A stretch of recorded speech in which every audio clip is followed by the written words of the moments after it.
જાગીને જો તારા હૃદયમાં રામ વસે જાગીને જો ઘટે ઘટમાં ઘનશ્યામ વસે જાગીને જો ઘટે ઘટમાં ઘનશ્યામ વસે જાગીને જો જાગીને જો ઊંઘ ત્યાગીને જો જાગીને જો ઊંઘ ત્યાગીને જો તારા રુદિયામાં રામ વસે જાગીને જો તારા હૃદયમાં રામ વસે જાગીને જો ભોગતણા રોગનો તું રોગી બની ગયો ભોગતણા રોગનો તું રોગી બની ગયો ભાવ જીવન ત્યાગી તું ભોગી બની ગયો ભાવ જીવન ત્યાગી તું ભોગી બની ગયો ભાવ જીવનની ભવ્યતા તું ભોગવી તો જો ભાવ જીવનની ભવ્યતા તું ભોગવી તો જો તારા રુદિયામાં રામ વસે જાગીને જો તારા હૃદયમાં રામ વસે જાગીને જો પ્રેમી પ્રભુજીની જાણતો ના પ્રીતને પ્રેમી પ્રભુજીની જાણતો ના પ્રીતને તેથી તું ભૂલો છે જીવન સંગીતને તેથી તો ભૂલો છે જીવન સંગીતને સુર સ્વાધ્યાયનો શાંત બની સાંભળી તો જો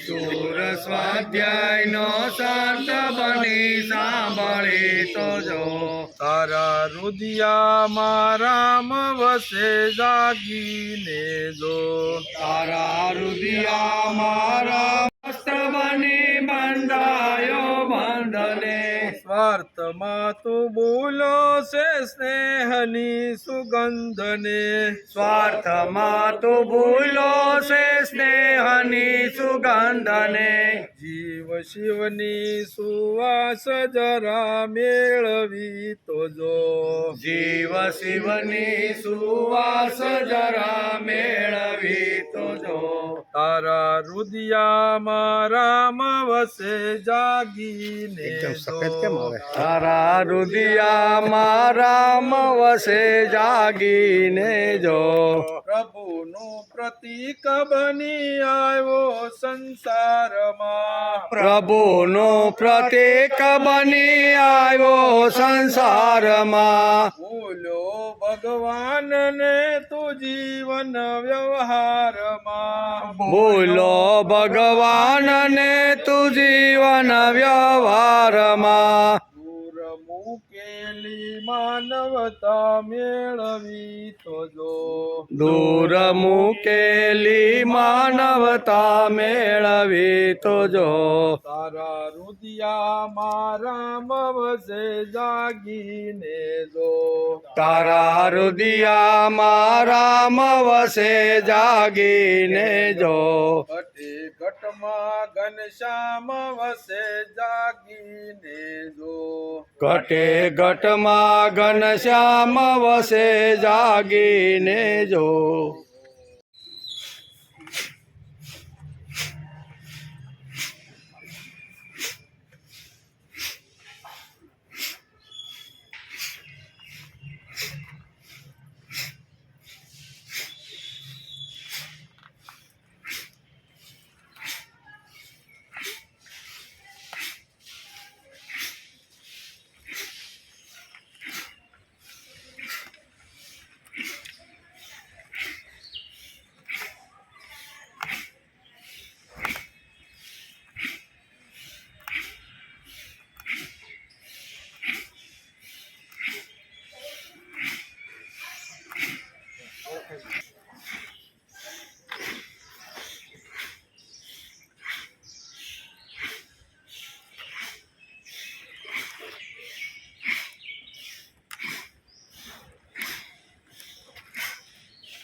बहुविधयज्ञा एवं बहुविधा यज्ञा एवं बहुविधयज्ञा एवं बहुविधा यज्ञा वितता ब्रह्मणो मुखे वितता ब्रह्मणो मुखे वितता ब्रह्मणो मुखे वितता ब्रह्मणो मुखे एवं बहुविधयज्ञा वितता ब्रह्मणो मुखे एवं बहुविधा यज्ञा वितता ब्रह्मणो मुखे कर्मजान् विदितान् सर्वान् कर्मदान विदिता सर्वान् कर्मजान् विद्धि सर्वान् कर्मदान विदिता सर्वान् एवं ज्ञात्वा विमोक्षते एवं ज्ञात्वा विमोक्ष्यते एवं ज्ञात्वा विमोक्षते एवं ज्ञात्वा विमोक्ष्यसे कर्मजान् विदितान् सर्वान् एवं ज्ञात्वा विमोक्षसे कर्मदान विदिता सर्वान् एवं ज्ञात्वा विमोक्ष्यसे एवं बहुविधा यज्ञा वितता ब्रह्मणो मुखे कर्मजान् विदितान् सर्वान् एवं ज्ञात्वा विमोक्षते एवं बहुविधा यज्ञा वितता ब्रह्मणो मुखे कर्मदा विन्दतां सर्वाम् एवं ज्ञात्वा विमोक्ष्यसे श्रेयान् द्रव्यमयानाद्य श्रेयान् द्रव्यमयाद्य श्रेयान् द्रव्यमयाद्यज्ञ श्रेयान् द्रव्यमयादग्ना श्रेयान् द्रव्यमयादग्न श्रेयान् द्रव्यमयादग्ना ज्ञानयज्ञ परन्तप ज्ञानयज्ञ परन्तप ज्ञानयज्ञ परन्तप ज्ञानयज्ञ परन्तप श्रेयान् द्रव्यमयादेज्ञ ज्ञानयज्ञ परन्तप श्रेयान् द्रव्यमयाज्ञात्य यज्ञायज्ञ परन्तप सर्वकर्माखिलं पार्थ सर्वकर्माखिलं पार्थ सर्वकर्माखिलं पार्थ सर्वकैलं पार्थ ज्ञाने परिसमाप्यते ज्ञाने परिसमाप्यते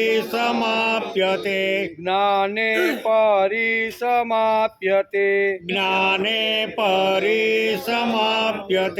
सर्वकर्माखिलं पार्थ ज्ञाने परिसमाप्यते सर्वकर्माखिलं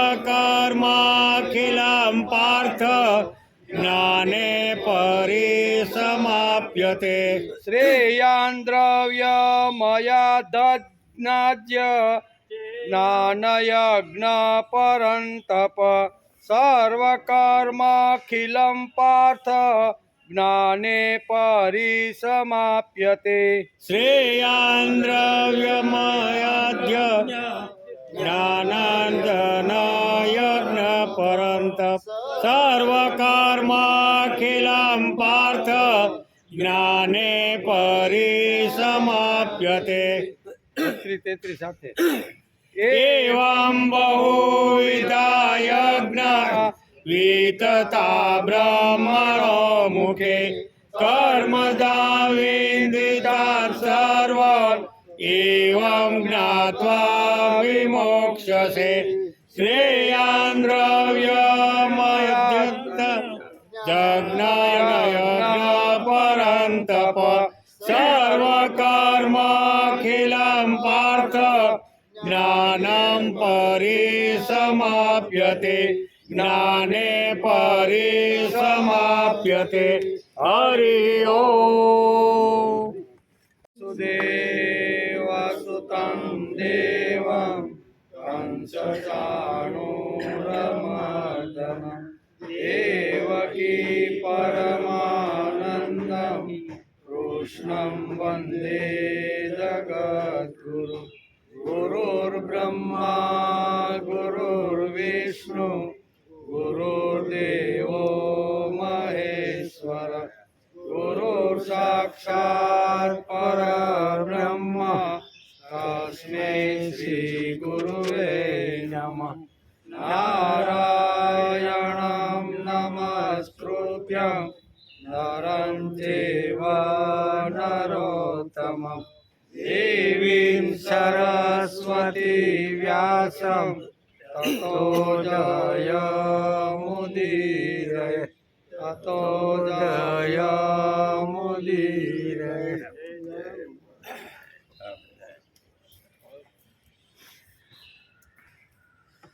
एवं बहुविधा यज्ञा वितता ब्रह्मणो मुखे कर्मजान् विदितान् सर्वान् एवं ज्ञात्वा विमोक्षते.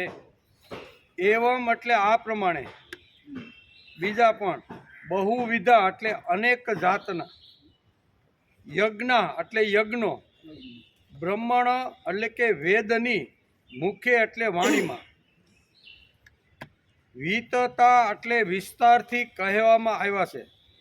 તાન એટલે તે સર્વાન એટલે બધા યજ્ઞોને તું.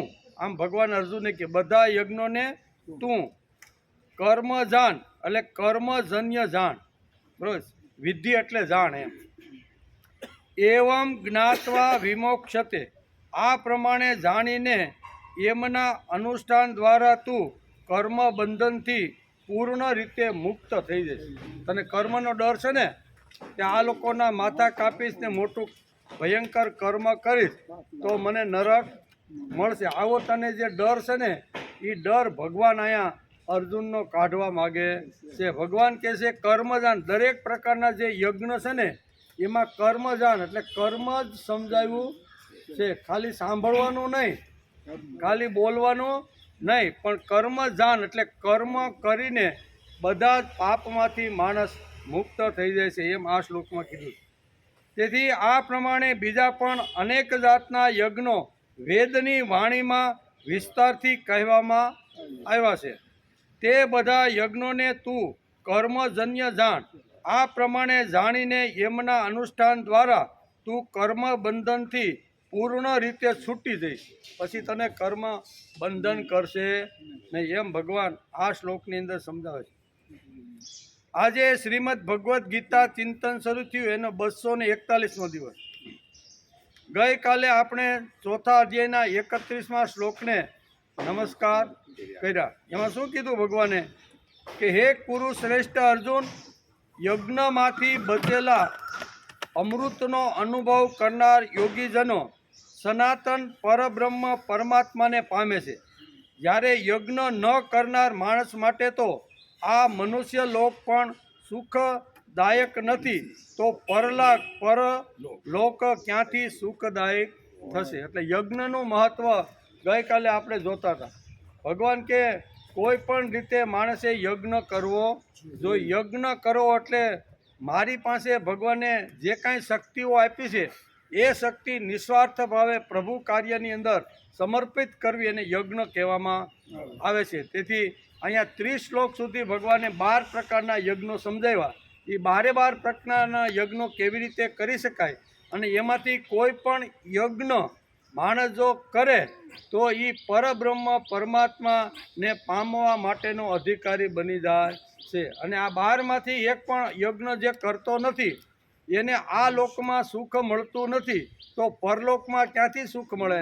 ભગવાન આ 2 વાતો ગઈકાલે આપણે સમજવાના પ્રયત્ન કરતા હતા. યજ્ઞ શિષ્ટ એટલે પ્રભુને અર્પણ કરીને પાછળ રહેલું જે ધન છે, બુદ્ધિ છે, ઇન્દ્રિયો છે એ ભોગવે તો એ ભોગો પણ પ્રભુ સુધી લઈ જાય છે એવું ભગવાને ગઈકાલે અર્જુનને સમજાવ્યું છે. ઇન્દ્રિયો ખરાબ નથી, ભોગો ખરાબ નથી, બરોબર, એ બધા ભગવાને જ ઊભા કરેલા છે. તેથી એ બધું ભોગવવાનું, પણ ભોગવતા પહેલાં થોડું ભગવાનને આપવાનું, સત્કાર્યમાં વાપરું. કલ્યાણ માર્ગની અંદર મને જે કાંઈ શક્તિઓ, અલગ અલગ પ્રકારની જે શક્તિઓ આપી છે ને, એ કલ્યાણ માર્ગમાં વપરાયા પછી બાકીનું જે ઈષ્ટ એટલે કે બાકીનું જે રહે છે ને, એ બધા આવી રીતનો પ્રસાદ બની જાય છે. અને એ પછી પ્રસાદ ભોગનો હોય, ઇન્દ્રિયોનો હોય, વ્યવહારનો હોય, સામાજિક હોય, કૌટુંબિક હોય, કોઈ પણ હોય, તો એ કર્મ દાન વિધિ કરીને ભગવાને કીધું છે.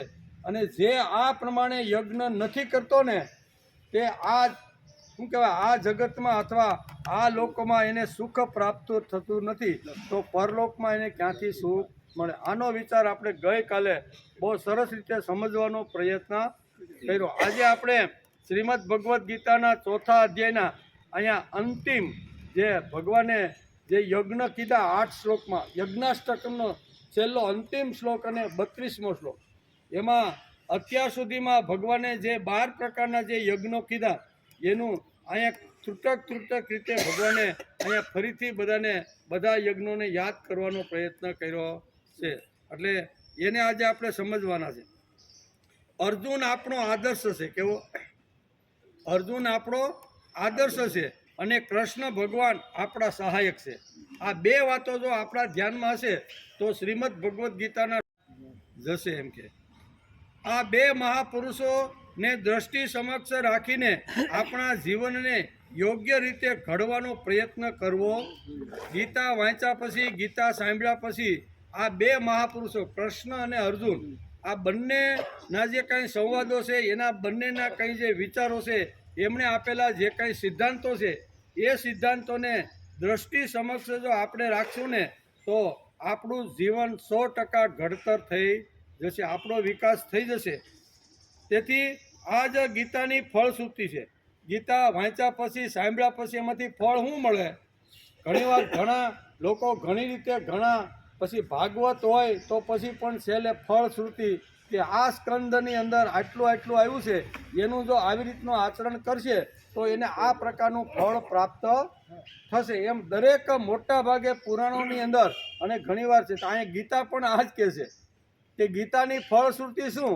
તો કે ગીતા વાંચ્યા પછી, સાંભળ્યા પછી કર્મદાન વિધિ, એટલે કર્મ, જે કર્મ કીધું છે કર્મનું આચરણ કરી જીવનમાં લાવી અને જીવન જીવવાનો પ્રયત્ન કરે, એ જ ભગવાન અહીં કે શ્રીમદ ભગવદ્ ગીતાની ફળશ્રુતિ છે. એમ કે બીજી વાત, શ્રીમદ ભગવદ્ ગીતા ઉપર દુનિયાના અનેક મહાપુરુષોએ પ્રેમ કર્યો છે. એ આપણે ગઈકાલે જોતા હતા. ગાંધીજી છે, વિનોબા ભાવે છે, તિલક છે, બરોબર, આવા મહાપુરુષો આ જગતની અંદર આવ્યા અને એણે શ્રીમદ ભગવદ્ ગીતા ઉપર પ્રેમ કરેલો છે. એટલું જ નહીં, પણ આપણા જે શું કહેવાય, જે વખતે આપણા શું કહેવાય કે પેલા આઝાદી માટે આપણે લડતા હતા બધા, બરોબર, યુવાનો આપણે તો હતા, આપણો જન્મ નહીં થયો હોય, એ વખતે આઝાદી મળે એના માટે ભારતભરના જે યુવાનો છે ને, એ અંગ્રેજોની સામે લડતા હતા. અંગ્રેજોને કોઈ પણ રીતે આ યુવાનોને ખતમ કરવાનો જ પ્રયત્ન કરતા હતા. કોઈને જેલમાં પડે, કોઈને મીઠા પાણીના કોયડા મારે, કોઈને અહીંયા સમુદ્રને પાર કરી અને બીજા દેશની અંદર જંગલોમાં મોકલી આપતા. આવા ઘણા બધા યુવાનોને, આપણા શહીદ વીરોને આવી રીતના ઘણાને ખૂબ જ હેરાન કરવામાં આવતા હતા. અને એ વખતે શહીદ વીરોને જ્યારે ફાંસી આપવામાં આવતી હતી, પછી ભગતસિંહ હોય કે આવી રીતના અનેક જે વીર યોદ્ધાઓ છે, એને જ્યારે ફાંસીના ફંદા ઉપર જ્યારે લટકાવવામાં આવતા હતા અને એ લટકાવવામાં આવતા હતા, ત્યારે એને ત્યાંના અધિકારીઓ પૂછતા હતા કે ભાઈ, હવે તારી અંતિમ ક્ષણ ગણાઈ રહી છે, હમણાં તને ફાંસીના ફંદા ઉપર લટકાવી દેવામાં આવશે, તારી અંતિમ ઈચ્છા કાંઈ છે?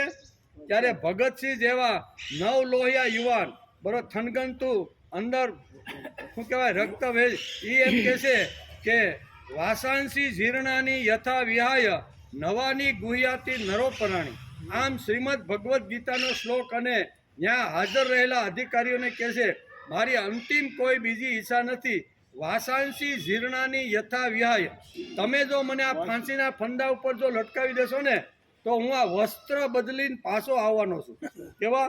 વાસાંસી આ વસ્ત્ર જૂનું થઈ ગયું છે ને, એ વસ્ત્ર જૂનું થઈ ગયું છે એટલે નવું વસ્ત્ર પહેરીને હું પાછો આવીશ. પણ આઝાદી લીધા વગર અમે જંપવાના નથી. મારે કશું જ કહેવાનું નથી. શ્રીમદ ભગવદ્ ગીતામાં જે ભગવાને કીધું છે ને એ જ વાત હું અહીંયા કહું. એમ કરીને અમલદારોને કીધું ને અમલદારોએ ફટ નારાયણ ફાંસીના ફંદા ઉપર ચડાવી. એટલે જે મહાપુરુષો આ જગતમાં આવ્યા છે, જેણે ક્રાંતિઓ કરી છે, જેણે શાસ્ત્ર સંમત વિચાર લઈને જગતમાં ફરવાનો પ્રયત્ન કર્યો છે, આવા લોકો આજે ઇતિહાસના પાનામાં અમર થઈ ગયા છે. બરોબર ને? ગમે 100 વર્ષ થાય એટલે અમર નહીં. 16 વર્ષની ઉંમરે પણ માણસ અમરત્વ પ્રાપ્ત થઈ શકે છે. એ આ બધું શ્રીમદ ભગવદ્ ગીતામાં છે. તેથી શ્રીમદ ભગવદ્ ગીતા ઉપર દુનિયાના અનેક મહાપુરુષોએ પ્રેમ કર્યો છે. શહીદોએ તો પ્રેમ કર્યો છે, પણ શાંત ક્રાંતિ લઈને ગાંધીજી જેવા છે, તિલક જેવા છે, વિનોબા ભાવે જેવા છે, એવા શાંત ક્રાંતિ લઈને પણ સમાજની અંદર ગીતા હાથમાં લઈને આ ક્રાંતિ કરીને ભારતને આઝાદ કરાવવામાં ખૂબ જ મહત્ત્વનો ફાળો એમણે કર્યો છે. એમ ગીતાનો વિચાર ઘર ઘર સુધી લઈ જાય તેના માટે ઘણા બધા પ્રયત્નો જગતની અંદર આ જગતમાં આવીને ઘણા મહાપુરુષોએ કર્યા છે. એમ કે તપનો મહિમા ભારતીય સંસ્કૃતિએ ગાયો છે. કેવો તપ એટલે ફક્ત નાક પકડીને પાણીમાં ઊભું રહેવું અથવા ઝાડના થળિયે આવી રીતનો એક શું કહેવાય દોરડું બાંધીને એમાં માથું નાખીને ઊભું રહેવું, બેહવું, એને એટલું ખાલી તપ નથી. એ તપ તો હશે જ, પણ એટલું તપ નથી. એના કરતાં વિશેષ અહીં તપની વ્યાખ્યા સમજાવતા મહાપુરુષો અને શ્રીમદ ભગવદ્ ગીતા કહે છે કે તપનો મહિમા ભારતીય સંસ્કૃતિએ ગાયો છે. એક જ સ્થાન ઉપર 12 વર્ષ બેસી માણસ દેવી વિચારોનું પ્રવચન, ચિંતનિકા, શ્રવણ, મનન, કીર્તન કરે તો તેના જીવનમાં દેવી કાર્યની પ્રેરણા જરૂર પ્રભુ આપે છે. 12 વર્ષ સુધી માણસ એક જગ્યા ઉપર બેસી અને શુભ શ્રવણ કરે. કેવું શ્રવણ કરવાનું હોય તો શ્રવણ કરે, અને કહેવાનું હોય તો કે એટલે કે વાંચવાનું અને સાંભળવાનું. આ બંને વાતો 12 વર્ષ સુધી એક જ સ્થળ ઉપર બેસી અને ઉચ્ચ વિચારો છે એ ઉચ્ચ વિચારોનું જો શ્રવણ કરે તો શું થાય? એનું શ્રવણ મનન કરે તો તેના જીવનમાં દેવી કાર્યની પ્રેરણા જરૂર પ્રભુ આપે છે. આને તપ કહેવામાં આવે છે. કોઈ પણ વિચાર માટે, કોઈ પણ સારા વિચાર માટે ઘસાઈ જવું, સારા વિચાર માટે સહન કરવું, એને ભારતીય સંસ્કૃતિએ તપ કીધું છે. શ્રીમદ ભગવદ્ ગીતાનું શ્રવણ સાતત્યપૂર્વક કરવામાં આવે તો કેવળ શ્રવણ ભક્તિ ન રહેતા કીર્તન ભક્તિ શરૂ થઈ જાય. સતત જો સારા વિચારોનું શ્રવણ રોજ 1-2 કલાક જો કાનને સંભળાવવામાં આવે તો એ ખાલી શ્રવણ ભક્તિ ન રહેતા કીર્તન ભક્તિ થઈ જાય છે. કીર્તન ભક્તિ એટલે ભગવાનનો યશ, ભગવાનની કીર્તિ, ભગવાનનું જે કાંઈ તત્વજ્ઞાન છે અથવા ભગવાને કીધેલા જે કાંઈ સિદ્ધાંતો છે એ સિદ્ધાંતો અનુભવો, ભગવાનના ગુણગાન ગાવા, ભગવાનના માટે ઘસાઈ જવું. બરાબર? એ ભગવાન માટે જે લોકો ઘસાઈ જાય છે ને એ શ્રવણ ભક્તિ કર્યા પછી કીર્તન કરવાની શરૂઆત કરે છે. કીર્તન એટલે કેવું? સારા વિચારો જગતની અંદર લઈ જવાનો માણસે પ્રયત્ન કરવો જોઈએ. તેથી એમાં 2 વાતો આવે. શ્રવણ કર્યા પછી કીર્તન. તો કીર્તન કરવું એટલે કહેવાનું. તો શા માટે કહેવાનું ભાઈ? તો કે આપણી કીર્તિ, આપણું મહત્ત્વ વધે એટલા માટે નહીં. સમાજની અંદર ભગવાનની કીર્તિ વધે, ભગવાનનો યશ વધે, ભગવાનનું નામ સારા જગતમાં પહોંચે, એના માટે મારી વાણી બીજાને કહું તો મારી વાણી પણ પવિત્ર થાય અને જેમને સારા વિચારો નથી મળ્યા એમને સારા વિચારો મળે. કીર્તન ભક્તિમાં 2 વાતો શાસ્ત્રકારો આપણે સમજાવે છે. કીર્તન શા માટે કરવાનું? તો કે મારી વાણીને પવિત્ર કરવા માટે મારે ભગવાનના ગુણગાન ગાવાના છે. એટલે ભગવાનના ગુણગાન ગાય, કોઈને ઘરે બેસીને વાત કરતા હોય તો એ ભગવાનના ગુણગાન ગાય એટલે એના જીવનની અંદર આ વિચાર દ્રઢ થવા લાગે છે. તેથી કીર્તન ભક્તિમાં કેવું, સારા વિચારો બીજાને કહેવાને એ પણ માણસને આવી રીતનું હોવું જોઈએ. તેથી સારા વિચારો સાંભળ્યા પછી માણસે સતત આ કીર્તન કરવું જોઈએ. કીર્તન એટલે હાથમાં મંજીરા લઈને કે વીણા લઈને નાચવું આ અર્થમાં કીર્તન ભક્તિ નથી, પણ પ્રભુની ગીતાને ઘર ઘર સુધી લઈ જવી, ભગવાનના વિચારોને ઘર ઘર સુધી ઝૂંપડે ઝૂંપડે સુધી લઈ જવા. જે જાણતા નથી એની પાસે બેસીને આપણે જો કહીએ તો આપણો પણ વિકાસ થાય, આપણી વાણી પવિત્ર થાય, અને સામેના વાળાને કાંઈ નથી મળેલું તો એના જીવનમાં નવી વાત એના જીવનમાં આવે. એટલે બે વાતો થાય કીર્તનથી. તેથી ઘર ઘર સુધી, ગામડે ગામડે, ઝૂંપડે ઝૂંપડે ગીતા લઈ જવાનો જે પ્રયત્ન કરે છે એને કીર્તન ભક્તિ કહેવામાં આવે છે. ઘણા લોકો પાંડુરંગ શાસ્ત્રીને કહે કે તમે તો આ બધાને તોડાવી નાખ્યો, ખંભામાં થેલા નાખી અને ગામડે ગામડે એ ક્યાં ફરે છે. દાદા કે હું એને તોડાવવાનું કામ કરતો નથી, એના જીવન વિકાસ કેવી રીતનો થાય ને એ હું એને સમજાવી રહ્યો છું. ખાલી બોલવાથી, ખાલી સાંભળવાથી અથવા આવી રીતના ગુણગાન ખાલી બોલવાથી માણસના જીવનમાં જીવન વિકાસ થતો નથી, પણ જે બોલ્યો છે એ પોતાના જીવનમાં આવે એવો પ્રયત્ન માણસે કરવો. બોલ્યા છે એ જીવનમાં આવે તો બોલનાર છે અને કહેનાર છે એના જીવનમાં વિકાસ થાય. નહીતર ખાલી શું કહેવાય, ઓલો બોલતો શંખ હોય ને, આપણે કહીએ ને કે ભાઈ કે હું એક મૂંગો શંખ છે ને એક બોલતો શંખ છે, ખાલી બોલે પણ જીવનમાં ન હોય તો શું થાય.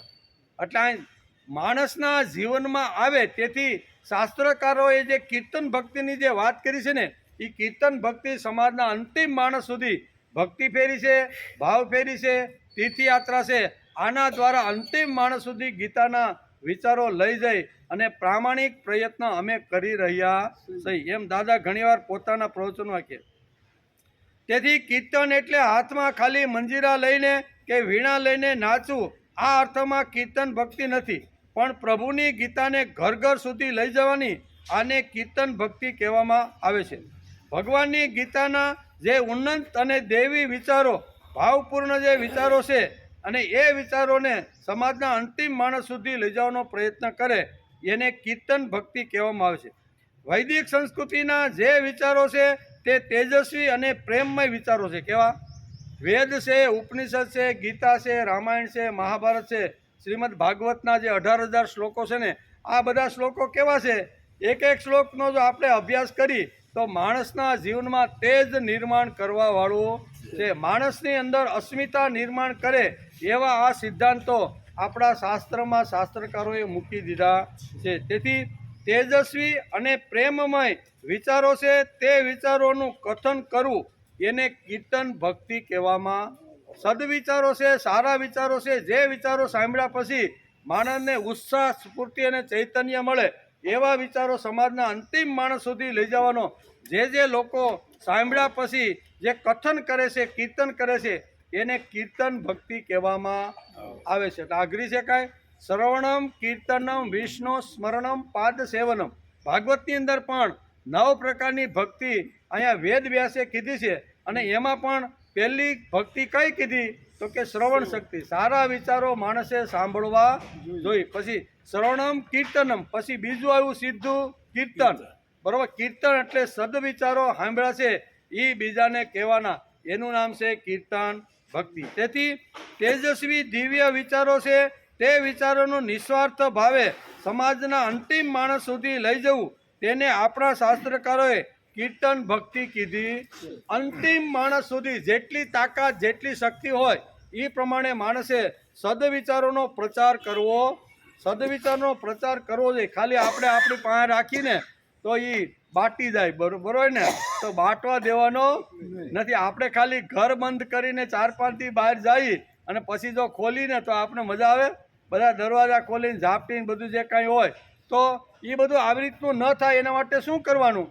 જે કાંઈ સારા વિચારો અમે સાંભળ્યા છે ને એ વિચારોથી અમારી પ્રગતિ થઈ છે, અમારો આવી રીતનો જીવન વિકાસ થયો છે. એ જ વિચારો જો બીજાને મળે તો એનો પણ જીવન વિકાસ થાય. તેથી અમે ભક્તિ સમજી અને સમાજના અંતિમ માણસ સુધી જઈએ છીએ, બરાબર ને? કોઈ ઉપદેશ આપવા માટે, સુધારવા માટે કે વ્યસન મુક્તિ માટે અમે ફરતા નથી. દાદા પાંડુરંગ શાસ્ત્રી ઘણીવાર પ્રવચનમાં કહે છે કે તમે એક ભક્તની ભૂમિકા લઈ અને ગામડે ગામડે ને ઝૂંપડે ઝૂંપડે જઈ રહ્યા છો. કોઈના વ્યસન મુક્ત કરાવવા માટે જતા નથી, કોઈને સુધારવા માટે જતા નથી, કોઈનો ઉદ્ધાર કરવા માટે જતા તમે કોણ ઉદ્ધાર કરવાવાળા, તમે કોણ સુધારવાવાળા, તમે કોણ વ્યસન મુક્તિ કરવાવાળા? તમે તો સારા વિચારો વાવ્યા હો, અને એ સારા વિચારો જો એની બુદ્ધિમાં ઉતરશે, એને કરવા જેવા લાગશે તો એ કરશે, ઉપાડશે. પણ તમારી કીર્તન ભક્તિ થઈ ગઈ એમ દાદા આપણે ઘણીવાર પ્રવચનમાં આ વાત આપણે સમજાવે. એનો વિસ્તાર કરવો જોઈએ. કેવા વિચારો?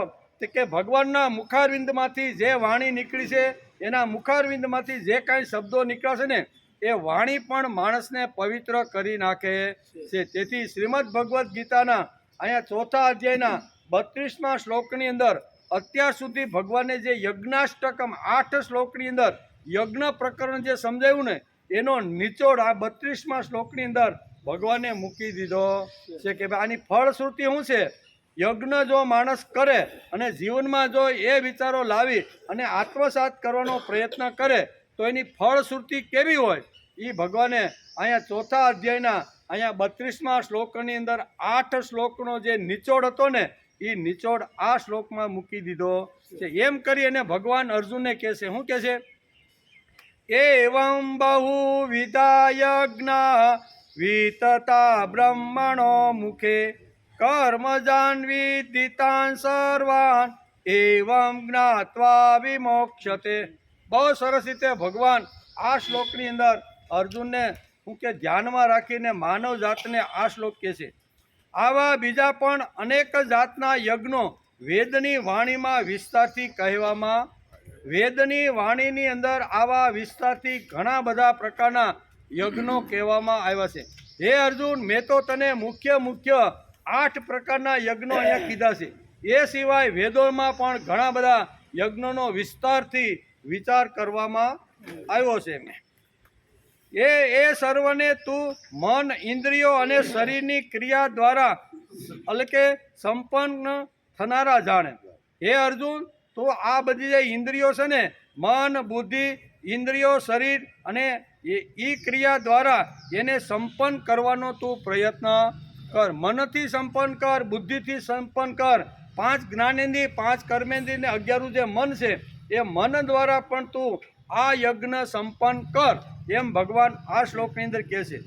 આ પ્રમાણે તત્વથી જાણીને યમના અનુષ્ઠાન દ્વારા તું કર્મ બંધનથી પૂર્ણ રીતે છૂટી જઈશ એમ ભગવાન આ 32મા શ્લોકની અંદર કે કર્મ બંધનથી છૂટવાનું હોય, ફરીથી 84 લાખ યોનિમાંથી પાછા આ બીજી યોનિમાં આવી અને રહેવાનું ન હોય તો આ તું યજ્ઞનું અનુષ્ઠાન કર. અને યજ્ઞનું અનુષ્ઠાન કરવાથી બધા જ કર્મોથી તું મુક્ત થઈ જઈશ અને ફરીથી તારે આ જગતની અંદર જન્મ લેવાનું કોઈ કારણ નથી. જન્મ મરણના ફેરામાંથી તું છૂટી જઈશ આવું ભગવાને સ્પષ્ટ કહી દીધું છે. કોઈ હાથ મૂકે ને આપણા જન્મ ફેરા છૂટી જાય એ વાત ગીતાને માન્ય નથી. તેથી ગીતાએ યજ્ઞ કીધું, આમાંથી કોઈ પણ એક યજ્ઞ હાથમાં લે અને એ પ્રમાણે જો તું કર્મ કરવા લાગીશ ને તો કર્મ બંધનથી છૂટી જાય અને આ જગતમાં 84 લાખ યોનિના ચક્કરમાં તારે આવવું પડશે નહીં એમ આ શ્લોકની અંદર બહુ સ્પષ્ટ રીતે સમજાવ્યું છે. તેથી અનેક જાતના યજ્ઞો વેદોની વાણીમાં વિસ્તારથી કહેવામાં આવ્યા છે. વેદોના 2 ભાગ છે. આપણે આની પહેલાં પણ જોયું હતું. મોટામાં મોટો જે 75% વેદોનો જે ભાગ છે ને એ કર્મકાંડાત્મક ભાગ છે. એની અંદર યજ્ઞ કરવાનો, લગ્ન કરાવવાના અથવા કોઈ આવી રીતની શ્રાદ્ધ વિધિ કરવાની, એ મોટા ભાગના યજ્ઞની અંદર 75% ભાગ કેવો છે? કર્મકાંડનો. અને 25% જે ભાગ છે ને એ જ્ઞાનનો છે. એટલે જ્ઞાનનો ભાગ ઓછો છે અને કર્મકાંડનો ભાગ વધારે છે. તેથી સમાજની અંદર મોટા ભાગના પંડિતો, મોટા ભાગના જે બ્રાહ્મણો છે ને એ વેદના જ્ઞાન ભાગને કોઈ દિવસ ઉપાડતા, બહુ જૂજ લોકો ઉપાડે. મોટા ભાગના જે પંડિતો છે એ કયો ભાગ ઉપાડે? કર્મકાંડનો. શા માટે? તો કે કર્મકાંડ કર્યા પછી એમાંથી મને સારામાં સારું ધન, સારામાં સારી રાશિ, સારામાં સારું આવી રીતનું વિત્ત મળતું રહેલું છે. તેથી કર્મકાંડાત્મક જે વાત છે ને એ જ લોકો ભાગવતના માધ્યમથી 7 દિવસ સુધી ભાગવત કરે.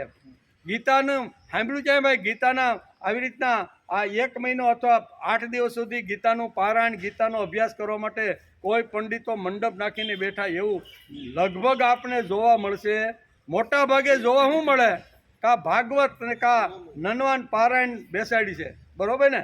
તો એ કહેવાનો અર્થ કે વેદોના જે 2 વિભાગની અંદર આપણા શાસ્ત્રકારોએ જે વહેંચી દીધા છે એમાં મોટો ભાગ જે છે ને એ કર્મકાંડાત્મક ભાગ છે, અને જેનાથી ઘણા લોકો આવી રીતનો કર્મકાંડ કરીને પોતાની આજીવિકા મેળવતા રહેલા છે. જ્ઞાનની ઉપાસના કરવાવાળા ખૂબ જ જૂજ લોકો અને ઓછા લોકો હોય છે. આપણે પ્રામાણિક પ્રયત્ન કરીએ છીએ કે વેદનો જે 25% જે ભાગ છે ને એમાંથી એક ભાગ ગીતા તરીકે ઉપાડી અને આપણે શ્રીમદ ભગવદ્ ગીતાને સમજવાનો પ્રયત્ન કરીએ છીએ. આમાં કોઈ લાલચ નથી બતાવી કે આટલું કરે તો તને આટલું આવી રીતનું મળે એમ કે.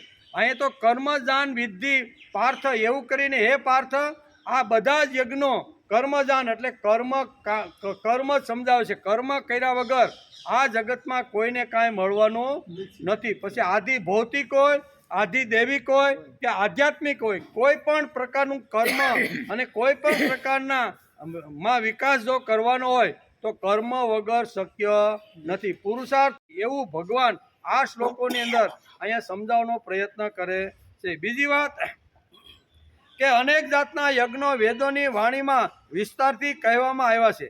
આપણે ગઈકાલે જોતા હતા કે કેટલાક ધર્માત્મા, કેટલાક સંપ્રદાયોમાં પરણવાનો નિષેધ કરવામાં આવે છે. ખાસ કરીને બૌદ્ધ ધર્મ અને મહાવીરે જે આખું ઊભું કરેલું ને એની અંદર ઘર છોડો, કપડાં પહેરો નહીં અને સમાજમાંથી તમે બહાર નીકળીને સમાજમાં ફરો, એટલે સંસાર કરવાનો ઘણા સંપ્રદાય અને ઘણા ધર્મોએ આવી રીતનો નિષેધ કર્યો છે એમ કે નિષેધ. બુદ્ધે તેવું કહ્યું, ત્યાર પછી તેનું અનુકરણ આપણે ત્યાં કેટલાક સંપ્રદાયો કર્યું. બુદ્ધે અને મહાવીરે જે કહીને ગયા કહેવાય, સંસારમાં તમે રહેશો ને તો તમે પાપમાં ડૂબી જાશો. તેથી સંસારનો ત્યાગ કરો અને સમાજની બહાર નીકળી અને ભક્તિ કરો, આવું આ લોકો કહીને ગયા. એનું ઘણા લોકોએ ઘણી રીતે અનુસરણ કરી અને એવું સંપ્રદાયના ઘણા લોકો આવી રીતનું કરવા લાગ્યા એમ કે. બુદ્ધે કહ્યું તેવું ત્યાર પછી તેનું અનુસરણ આપણે ત્યાં કેટલાક સંપ્રદાયો કર્યું. મહાવીરે જે કર્યું તે અહીંયા આજે પણ જૈન સંપ્રદાયની, જૈન ધર્મની અંદર આવું લોકો કરે છે. હમણાં લગભગ મહિના પહેલાં એક સરસ મજાનું પેપરની ફ્રન્ટ લાઇનની અંદર આવ્યું હતું કે 1 કરોડનું ભણ્યા પછી એક જે વિદ્યાર્થી હતો, સારો હોશિયાર, ખૂબ પાવરફુલ હતો, અને કોલેજમાંથી જ્યારે છૂટો પડ્યો ને ત્યારે જ કંપનીએ એને કીધું કે તારે અમારી કંપનીમાં આવી જવું. 1 કરોડનું પેકેજ, કેટલું? 1 કરોડનું 1 વર્ષનું પેકેજ. એ યુવાન ત્યાં એ કંપનીમાં ત્યાં રહ્યો અને થોડાક સમય પછી મારા તમારા જેવા ગયા. એ કે આમાં હું પડ્યો છે, આમ છે ને તેમ છે, એના કરતાં આધ્યાત્મિક ક્ષેત્ર બહુ મોટું છે. એમ કરીને 1 કરોડ કમાઈ વર્ષે એવી રીતનું જે પેકેજ હતું ને, ઓલાએ એવું શું કહેવાય માઇન્ડ વોશ કરી નાખ્યું ને બધાએ ભેગા થઈ બધાએ. એટલે કે વાત તો હાસી છે. 1 કરોડનું પેકેજ મૂકી અને એણે મહાવીર સંપ્રદાયનો આવી રીતનો જે છે ને એ સંન્યાસ ધારણ કરી. ગીતાને આ વસ્તુ માન્ય નથી. ગીતા કે તમે ઇન્દ્રિયોને ભગવાનના કામમાં વાપરા પછી બાકી જે ઇન્દ્રિયો રહેશે એ તમારો ભોગ નહીં, તમારો યોગ બની જાય છે. એવું આપણે ગઈકાલે જોતા હતા. વિત હોય, વસ્તુ હોય, વ્યક્તિ હોય, કોઈ પણ વાત હોય એ ભગવાનને અર્પણ કર્યા પછી બાકીનું જે શેષ, યજ્ઞ શિષ્ટ શબ્દ આપ વાપરો છે. કેવો? યજ્ઞ શિષ્ટ એટલે કે યજ્ઞ કર્યા પછી ઈષ્ટ એટલે બાકી વધેલું જે ભાગ છે ને એનો જો ભોગ ઉપભોગ કરે તો એ પણ પરમાત્માને પામી જાય છે. હવે આપણા શાસ્ત્રમાં, ગીતામાં તો આ વાત લખી છે, પણ ઘણા ધર્મોની અંદર આવી રીતનું એક વિપરીત આવી રીતનું સમાજમાં પરિણામ ઊભું થયું છે. તેથી અહીં કહે છે કે બુદ્ધે તેવું કહ્યું ત્યાર પછી તેનું અનુસરણ ઘણા લોકોએ કર્યું. આપણા શાસ્ત્રો, આપણી ગીતા, આપણા ઉપનિષદો, વેદો, રામાયણ, મહાભારત, ભાગવત જેવા ગ્રંથોમાં આ સ્પષ્ટ ભાષામાં લખ્યું છે કે સંસાર એટલે કે ગૃહસ્થાશ્રમથી કોઈ મોટો બીજો ધર્મ, દુનિયામાં ઘણા પ્રકારના ધર્મો હશે પણ ગૃહસ્થાશ્રમ મોટામાં મોટો ધર્મ છે. શા માટે? તો કે બાકીના 3 જે આશ્રમો છે ને એ 3 આશ્રમનો આધાર ગૃહસ્થાશ્રમ ઉપર. કેવો? એક આશ્રમ જો ત્રણને નિભાવતા હોય તો મોટું કોણ ભાઈ? કારણ કે બાળપણમાં બ્રહ્મચર્યાશ્રમની અંદર પણ ગૃહસ્થાશ્રમથી એનો નિભાવ થાય. એને ભણાવવું, જે કાંઈ કપડાં, કાંઈ જે કાંઈ નાની મોટી જરૂરિયાત હોય ને 25 વર્ષ એ ગૃહસ્થાશ્રમમાંથી બધું એને મળતું રહેલું છે. ત્યાર પછી અહીંયા આવે શું કહેવાય કે વાનપ્રસ્થાશ્રમ. તો કે ઘર છોડી અને માણસ જ્યારે પ્રભુ કાર્ય કરવા માટે નીકળે ત્યારે એની જીવન જરૂરિયાતની જે વસ્તુ છે એ ગૃહસ્થાશ્રમમાંથી એને બધી પૂરી પડે છે. અને ચોથો આશ્રમ છે સંન્યાસ આશ્રમ.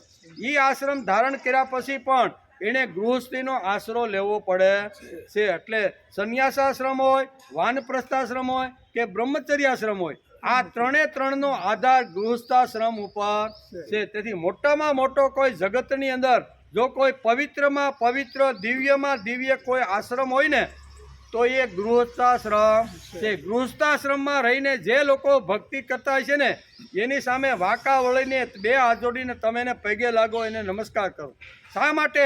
તો કે ગૃહસ્થાશ્રમમાં રહીને પોતાનો જીવન વિકાસ કરતા રહેલા છે. બંને વાતો એ કરતા રહેલા. તેથી અહીં કહે છે કે આપણા શાસ્ત્રમાં લખાણ છે કે પ્રત્યેક પરણીને ગૃહસ્થાશ્રમ સ્વીકારવો જોઈએ. મહાભારત વાંચી, ગીતા વાંચી, ઉપનિષદ વાંચી, રામાયણ વાંચી, બધાની જ અંદર આવા મહાપુરુષે લખ્યું છે કે પરણીને માણસે સારામાં સારો ગૃહસ્થાશ્રમ કરીને એમાં જ ભક્તિ કરી લેવી જોઈએ.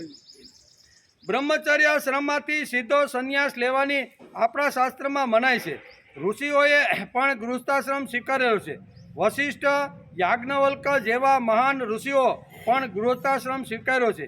એનું કારણ ગૃહસ્થાશ્રમ સાધનામાં અંતરાય થાય એવું વેદો માનતા નથી. તમે ગૃહસ્થાશ્રમ સ્વીકારો તો સાધનામાં, ધ્યાનમાં, ભક્તિમાં અંતરાય થાય એ વાત વેદ કે ખોટી વાત છે? વેદોને એ વાત માન્ય નથી. વેદો કે તમે કાંઈ સંસારમાં રહ્યા એટલે બગડી ગયા, અથવા સંસારમાં રહ્યા એટલે તમે કાંઈ આધ્યાત્મિક ક્ષેત્રમાં ભક્તિ ન કરી શકો ને, એવું વેદોને માન્ય નથી. તેથી વેદો તો ઊંચા હાથ કરી બરાડા પાડી કહે છે કે જેમણે સારામાં સારી ભક્તિ જો કરવાની હોય ને તો એણે સારામાં સારો ગૃહસ્થાશ્રમ વિતાવવો જોઈએ. તેથી ગૃહસ્થાશ્રમનું મહત્વ પણ આ શ્લોકની અંદર ભગવાને સમજાવ્યું છે. તેથી વશિષ્ઠ, યાજ્ઞવલ્ક બધાએ ગૃહસ્થીઓ હતા અને ગૃહસ્થાશ્રમ સાધનામાં આ અંતરાય થાય એવું વેદોનું માનવું નથી. આ સુરભદ્ધિ પ્રસંગ એક આપણે ઘણીવાર કહીએ છીએ કે જે ઘરમાં પરિણા પછી ઘરવાળીને પૂછ્યા વગર જો સંન્યાસ લઈને કાશીમાં રહેવા વયો ગયો હોય તો એના માટે પણ શાસ્ત્ર આપણે લાલ લાઈટ ધરે છે. એના માટેનો સુંદર એક સંતનો જો આપણે સંત મહાપુરુષનો જો વિચાર કરીએ ને તો આપણે ખબર પડે કે આ સંત મહાપુરુષનો જન્મ કેવી રીતનો થયો. એનું પણ વર્ણન ભારતના સંતોની અંદર શ્રેષ્ઠ સંત કોણ છે એનું વર્ણન કરવામાં આવ્યું છે. મહાપુરુષના ચરિત્રો, ઋષિઓના ચરિત્રો, સંતોના ચરિત્રો, બરોબર, આચાર્યના ચરિત્રો શા માટે વાંચવાના, શા માટે સાંભળવાના? એ સાંભળ્યા પછી માણસને થાય કે મારે આના જેવું બનવાનું છે. તેથી અહીં કહે છે કે ભારત વર્ષના મહાન સંતોમાં જ્ઞાનેશ્વરનું નામ અગ્રસ્થાને છે. કેવું? ભારતની અંદર ઘણા બધા સંતોનો ખૂબ સંતો થયા, બરાબર, અને બધા ગૃહસ્થી હતા. અને ગૃહસ્થી કહેવાય સંતોની અંદર શ્રેષ્ઠ કોઈનું જો નામ હોય ને અત્યાર સુધીમાં તો એ સંત જ્ઞાનેશ્વરનું છે. સંત જ્ઞાનેશ્વરનો જન્મ કેવી રીતે થયો એની પણ એક ઘટના એના ચરિત્રની અંદર આપણા મહાપુરુષોએ લખેલી છે. તેથી ભારત વર્ષમાં મહાન સંતોમાં જ્ઞાનેશ્વરનું નામ અગ્રગણ્ય છે. તેમનું મૂળ નામ હતું જ્ઞાનદેવ. કેવું? મૂળ નામ હતું જ્ઞાનદેવ. અને પછી જ્ઞાનની એટલી તપસ્યા, એટલી સાધના, એટલું એણે જબરજસ્ત તપ કર્યું કે જેને હિસાબે લોકો એને જ્ઞાનેશ્વર ભગવાન કહેવા લાગ્યા. આ સંતનું મહત્વ ભારતની ભૂમિ ઉપર ખૂબ જ જબરજસ્ત એમ કે તેમના પિતાનું નામ હતું વિઠ્ઠલપંત. કેવું? એના પિતાનું નામ વિઠ્ઠલપંત હતું અને માતાનું નામ હતું રૂક્ષ્મણીબાઈ. આ બંનેનો ખૂબ જ સરસ લગ્ન થયા પછી એનો સારામાં સારો સંસાર ચાલતો હતો. એમ કે સારામાં સારો સંસાર. જ્ઞાનેશ્વરના જન્મ પહેલાં એક અસામાન્ય ઘટના બની. જ્ઞાનેશ્વરનો જન્મ થયો ને એ પહેલાં એક અસામાન્ય ઘટના બની હતી. એને લીધે એમને અને એમના અન્ય ભાઈને નો જન્મ થયો. બાકીના જે બીજા 2 ભાઈઓ અને એક જે બેન છે એનો જન્મ થયો. પણ એ વિચિત્ર ઘટના છે. આ ઘટનાને જો આપણે સમજીને તો આપણને ખબર પડે કે ભારતીય સંસ્કૃતિની અંદર ગૃહસ્થાશ્રમનું કેટલું મહત્ત્વ આપણા શાસ્ત્રકારોએ અને આપણા પૂર્વજોએ આપણને આપેલું છે. એક દિવસ સ્વામી રામાનંદ સ્વામી કાશીમાં એનો સુંદર મજાનો આશ્રમ, બરોબર, વાનપ્રસ્થાશ્રમ પૂરો કરી અને અહીંયા રામાનંદ સ્વામીએ પોતાનો આશ્રમ સંન્યાસાશ્રમમાં ગંગા નદીના પવિત્ર કિનારે અહીંયા શું કહેવાય કાશીની અંદર એ સ્થાપના કરી. ઘણા બધા શિષ્યો વાનપ્રસ્થી થઈને આવતા તો એને પણ એ દીક્ષા આપતા હતા. એક દિવસ રામાનંદ સ્વામીને થયું કે મેં હજી પૃથ્વી પર્યટન એટલે કે ભૂમિ ઉપર હું ફર્યો નથી, મારે દક્ષિણ ભારતની યાત્રા કરવી. શું છે? દક્ષિણ ભારતની યાત્રા કરવી છે. અને યાત્રા કરવા માટે મારા શિષ્ય મંડળીની સાથે હું જૂના કાળમાં, આ ઘટના કેટલા વર્ષ પહેલાંની છે?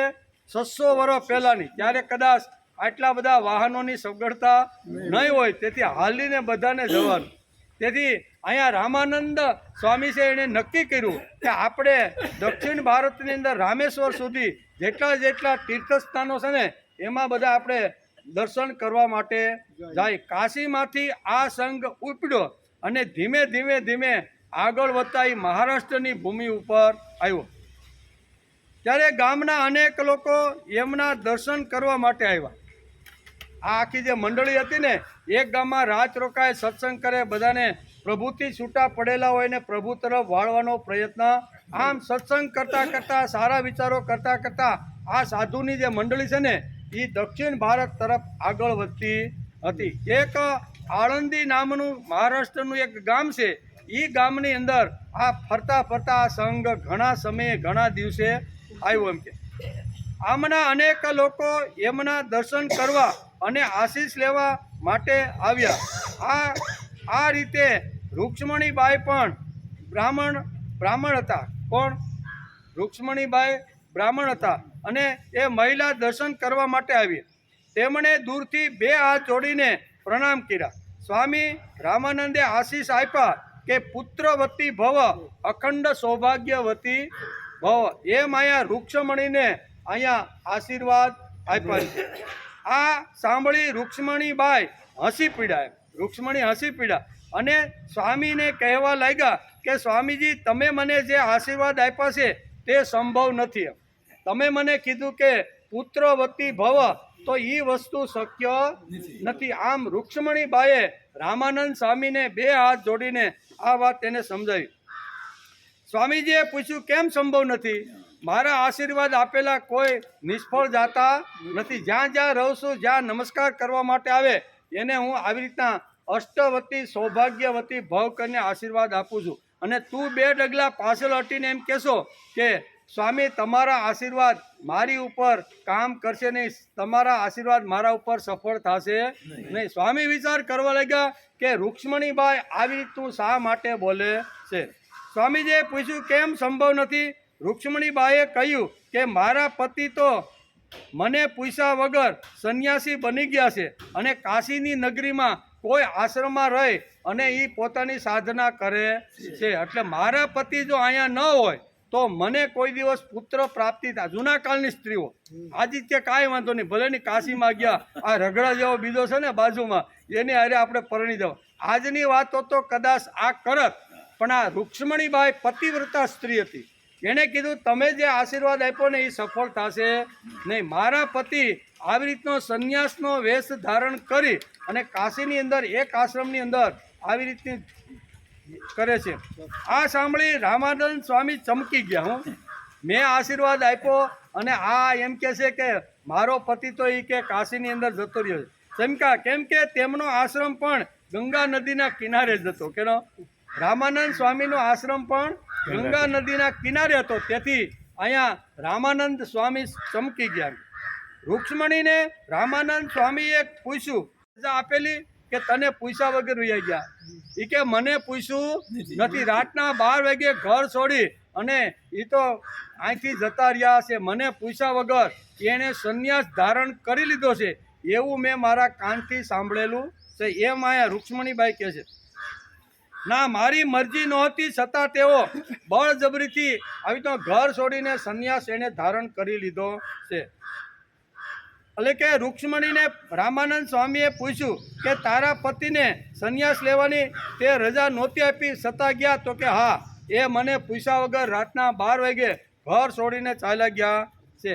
આ હકીકત જ જાણી એટલે રામાનંદ સ્વામી દક્ષિણનો પ્રવાસ ટૂંકાવી દીધો કે હવે આપણે રામેશ્વર બાજુ હવે જવું નથી. કોઈ પણ રીતે મેં જે આપેલો જે આશીર્વાદ છે ને એ આશીર્વાદ તો ફળવો જોઈએ. તેથી મંડળીની અંદર એને બધાને કીધું કે આપણે અહીંયા આપણી યાત્રા પૂર્ણ કરી અને પાછું આપણે કાશી જવાનું છે. એટલે મંડળીએ નક્કી કર્યું, રામાનંદ સ્વામી આ મંડળીને પાછા વળીને કાશીની અંદર આવે છે.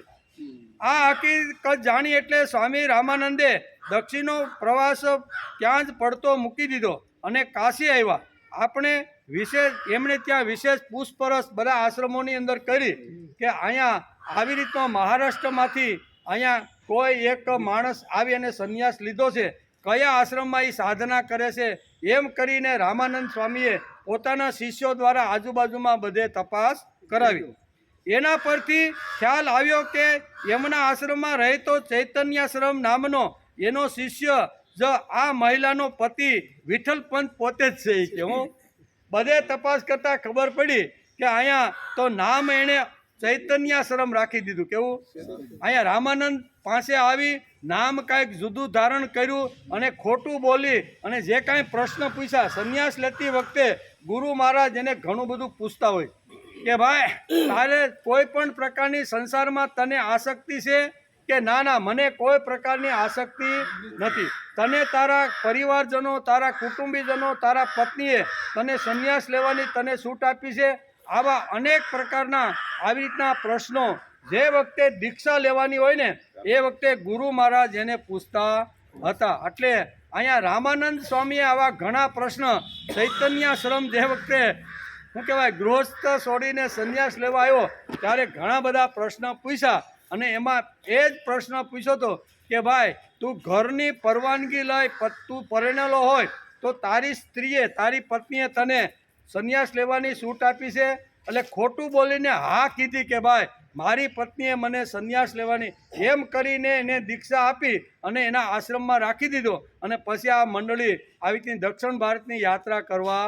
આ બધું ફરીથી આવી અને બધું જાણી લીધું. એમ કે ચૈતન્યાશ્રમને ધમકાવ્યો, હું એને પકડ્યો બરોબરનો. કે એ ચૈતન્યાશ્રમને એનું નામ હતું વિઠ્ઠલપંત. કેવું? વિઠ્ઠલપંતે બરોબર ધમકાવ્યો. ત્યારે તારે પત્ની એટલે કે કોઈ પત્ની નથી, મારે કોઈ પત્ની નથી એમાં અસત્ય કહી તે મારી પાસેથી સંન્યાસ લીધો છે. તારે પત્ની છે એ મેં બરોબર જાણી લીધું. એ કે બરોબર આળંદીની અંદર હું ગયો, આળંદી તારું ગામ છે બોલ. એ કે હવે તો બધું ગુરુની મોઢે બધું સત્ય બોલવું પડે કે નહીં? પહેલાં તો જૂઠું બોલીને અહીંયા ચૈતન્યાશ્રમ નામનો દીક્ષા લઈને નામ ધારણ કરી લીધું. એટલે એ વખતે રામાનંદ સ્વામી કહે છે તું મારી આગળ જૂઠું બોલીને તે મારી પાસેથી સંન્યાસ લઈ લીધો છે. એટલે ઘણો બધો ધમકાયો, ઘણા બધા આવી રીતના ઉપદેશ આપીને ઘણું બધું કીધું. એમ કે ચૈતન્યાશ્રમને ધમકાયો, મારે કોઈ પત્ની નથી એમ અત્યાર સુધી તું કહી રહ્યો હતો. સંન્યાસ લીધો છે, તારે પત્ની છે, તેમણે તને છૂટ આપી જ નથી. અસત્યના આધાર ઉપર ઊભો રહેલો સંન્યાસ કોઈ દિવસ ફળદાયી થતો. અસત્યના આધાર ઉપર લીધેલો સંન્યાસ કોઈ દિવસ ફળદાયી થતો નથી. એમ ફળદાયી બનતો નહીં એમ રામાનંદ સ્વામી કહે છે. તું આ સંન્યાસના કપડાં ઉતારી કે હું કે છે તું મારા આશ્રમમાં આવ્યો છો, આ સંન્યાસના કપડાં ઉતાર. તું આ સંન્યાસના કપડાં ઉતાર અને જે પેન્ટ અને શર્ટ પહેરીને તું આવ્યો હતો ને એ કપડાં પાછા તું ધારણ કર. એમ તારી પત્ની સાથે પાછો જા અને આળંદીની અંદર તારો સરસ મજાનો પાછો ગૃહસ્થાશ્રમ શરૂ થાય એના માટે તું પ્રયત્ન કર. આમ કરી અને સંન્યાસ બનેલો જે ચૈતન્યાશ્રમ હતો એને પાછો અહીંયા વિઠ્ઠલપંત નામ ધારણ કરી અને આ આણંદીની અંદર આવ્યા. એમ કે આળંદીમાં આવ્યા અને રહેવા લાગ્યા. પણ આળંદીના બ્રાહ્મણોને આ પસંદ ન પડ્યું. બ્રાહ્મણો એ વિઠ્ઠલપંતનો જબરજસ્ત વિરોધ કર્યો અને કહ્યું કે એકવાર સંન્યાસ લીધા પછી પાછો ફરીથી ગૃહસ્થાશ્રમ ન થવાય. આ વાત શાસ્ત્ર માન્ય નથી. એ કાળના બ્રાહ્મણો કેટલા જાગૃત હશે એ આ પ્રસંગથી આપણે જોવા મળે છે. આજે તો ગમે તે આવ્યો અને ગમે તેને મૂંડી નાખ્યો, 15 વર્ષનો હોય, 16 વર્ષનો હોય, અને એવું એનું માઇન્ડ વોશ કર્યું હોય અને પછી એવો મૂંડી નાખે અને એને સંન્યાસ આપી દે. જૂના કાળમાં આ પદ્ધતિ હતી નહીં. જૂના કાળની અંદર જો કોઈ આવી ભૂલ કરે તો સમાજ એને જીવવા ન દે. બરોબર? તો સમાજ એને જીવવા ન દે તો સમાજે શું કર્યું? તો વિઠ્ઠલ પંતને ઘણી બધી મુશ્કેલીઓ સહન કરવી પડી. 12 વર્ષ સુધી જંગલમાં રહેવું પડ્યું. ગામના બ્રાહ્મણોએ બધા એને નાત બહાર કાઢીને મૂકી દીધો. નાત બહાર 4 શ્લોક નંબર 32 એની અંદર થોડીક વાત ગૃહસ્થાશ્રમની કરેલી છે કે ગૃહસ્થાશ્રમ શ્રેષ્ઠ શા માટે છે એનો થોડોક વિચાર આપણે કરી રહ્યા છીએ. એટલે એમાં એક મહારાષ્ટ્રના આળંદી જે ગામ છે મહારાષ્ટ્રનું, એના એક સંત થઈ ગયા જે ઇતિહાસના પાનાની અંદર અમર થઈ ગયા એવા જ્ઞાનેશ્વરનું વર્ણન ચાલે છે.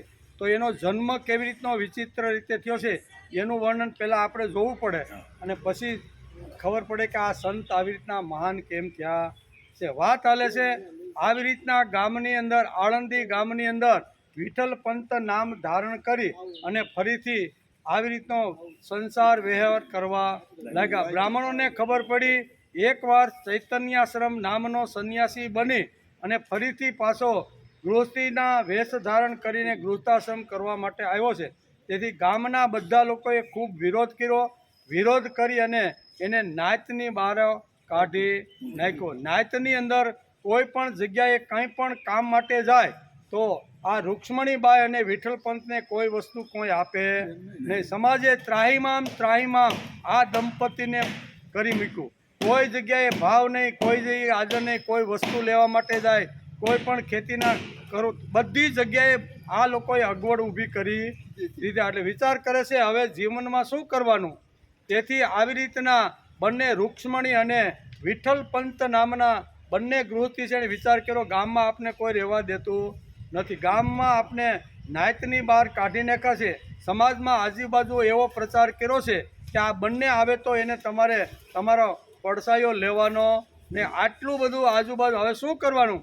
અને એ વખતે આ બંને જંગલની અંદર વયા જાય છે. વનની અંદર આપણે આશરો લઈ ત્યાં કંદમૂળ ખાશું, ફળ ફૂલ ખાશું, પાંદડા ખાશું, નદીમાં સ્નાન કરશું અને વીતવ.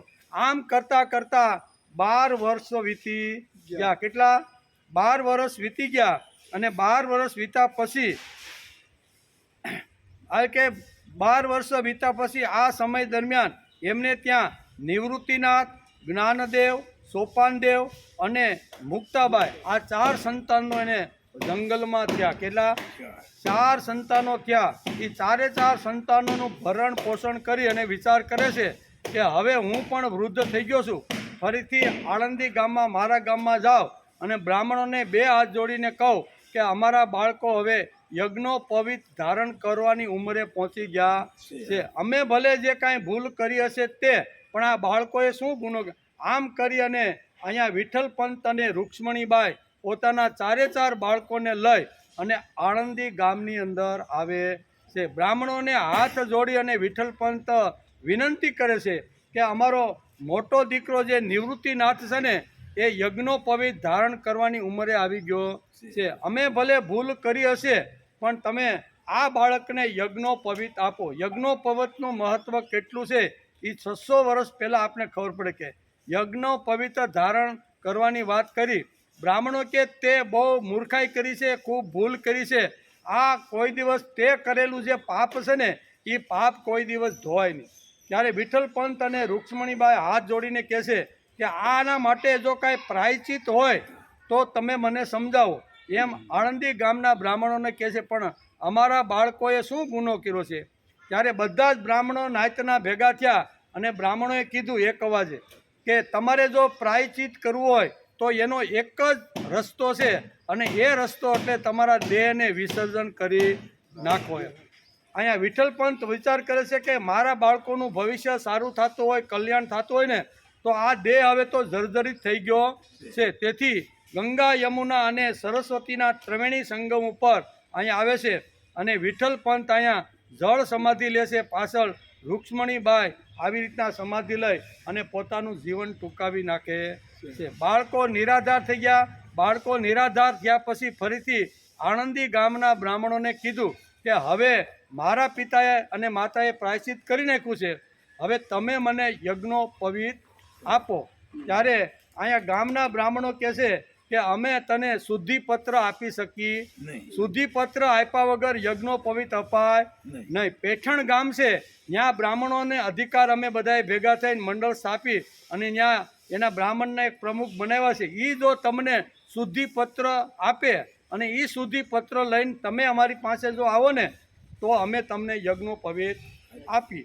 તેથી અહીંયા નિવૃત્તિનાથ, જ્ઞાનદેવ, સોપાનદેવ અને મુક્તાબાઈ આ 4 જે સંતાનો હતા એ બધા પેઠણ ગયા. પેઠણમાં જઈને ત્યાં જે આખો સંઘ બ્રાહ્મણનો હતો એ બ્રાહ્મણોને હાથ જોડીને કીધું કે ભાઈ અમને શુદ્ધિપત્ર આપો. અમારા પિતાએ તો આવી રીતનો પ્રાયશ્ચિત કરીને દેહને વિસર્જન કરી નાખ્યો છે, પણ અમને તમે આવું શુદ્ધિપત્ર આપશો તો જ આણંદીના બ્રાહ્મણો અમને યજ્ઞોપવીત આપશે. આવું સુંદર મજાનો આખો એનો ઇતિહાસ જો આપણે વાંચીને તો ઇતિહાસ ખરેખર સાંભળવા ને વાંચવા જેવો છે કે આ કેટલી તકલીફ. કોઈ પણ માણસ એકવાર ગૃહસ્થી થાય અને પછી સંન્યાસ લે અને સંન્યાસમાંથી પાછો ગૃહસ્થીમાં આવે તો એ કાળમાં કેટલી અગવડો ભોગવવી પડતી હતી ને એ આપણા અહીંયા ચરિત્ર એટલે કે સંતોના ચરિત્રની અંદર આ બધી વાતો લખી છે. તે ત્યાર પછી બ્રાહ્મણોએ કહ્યું કે પેઠણના બ્રાહ્મણો પાસેથી શુદ્ધિપત્ર લઈ આવો, પછી જ અમે તમને નાતની અંદર પાસા લઈ. ત્યાં સુધી નાતમાંથી તમને બહાર કાઢ્યાથી પાસા લઈ શકીએ નહીં. પેઠણના બ્રાહ્મણો આ 4 ભાઈ બહેનો ને શુદ્ધિપત્ર લેવા માટે અહીંયા પેઠણ આવ્યા. પેઠણ એટલે કોનું ગામ? એકનાથનું ગામ, બરોબર ને? એકનાથના ગામની અંદર એ 4 અહીંયા આવે છે. જ્ઞાનદેવની શક્તિ એટલે કે અહીં કહે છે પેઠણના બ્રાહ્મણો આ 4 ભાઈ બહેનોને શુદ્ધિપત્ર આપવા તૈયાર ન થયા, પણ જ્ઞાનદેવની શક્તિ જોઈ બ્રાહ્મણ ચકિત થઈ ગયા અને છેવટે શુદ્ધિપત્ર આપ્યું. નિવૃત્તિનાથ, જ્ઞાનદેવ અને સોપાનદેવ અને મુક્તાબાઈ ને ઘણા બધા પ્રશ્નો આ પેઠણના બ્રાહ્મણોએ પૂછ્યા અને બધા જ પ્રશ્નો પૂછ્યા પછી જે જ્ઞાનેશ્વર જે અત્યારે જે આપણે નામ ધારણ કરી છે એનું બાળપણનું નામ જ્ઞાનદેવ હતું. જ્ઞાનદેવે બ્રાહ્મણોએ જે પ્રશ્ન પૂછ્યા હતા ને એ બધા જ પ્રશ્નનો નાની ઉંમરની અંદર આ જ્ઞાનદેવે આપી દીધા. બ્રાહ્મણોએ પૂછ્યું તારું નામ શું છે? મારું નામ જ્ઞાનદેવ છે. બ્રાહ્મણો હસવા લાગ્યા. અમારા પહેલા પખાલને જતા પાડાનું નામ પણ જ્ઞાનદેવ છે કે અમારા પખાલને લઈ જતો રહેલો જે માણસ છે ને એનું નામ પણ જ્ઞાનદેવ છે. તો એનું નામ પણ જ્ઞાનદેવ છે. તમારા બંનેમાં કોઈ સામ્ય છે? એ જે પાડો છે તે અને તું બરોબર બે જીવ જ છે, એક પશુ યોનિમાં છે ને એક મનુષ્ય યોનિ, તો તમારા બેમાં કોઈ સામ્ય છે? આવું પેઠણના બ્રાહ્મણોએ જ્યારે જ્ઞાનદેવને પૂછ્યું ત્યારે જ્ઞાનદેવ કહે કે હા, જે ભગવાન મારી અંદર માને જે સંભાળે છે, ચલાવે છે, લોહી બનાવે છે, ખાધેલું પચાવે છે એ જ આ પખાલી નામનો જે પાડો છે ને એનું જીવન પણ એ જ અદૃશ્ય શક્તિ ચલાવતી રહેલી છે. બ્રાહ્મણો કે એ વાત ખોટી, તમારામાં સામ્ય ક્યાંથી હોય? એક પશુ છે અને એક મનુષ્ય છે.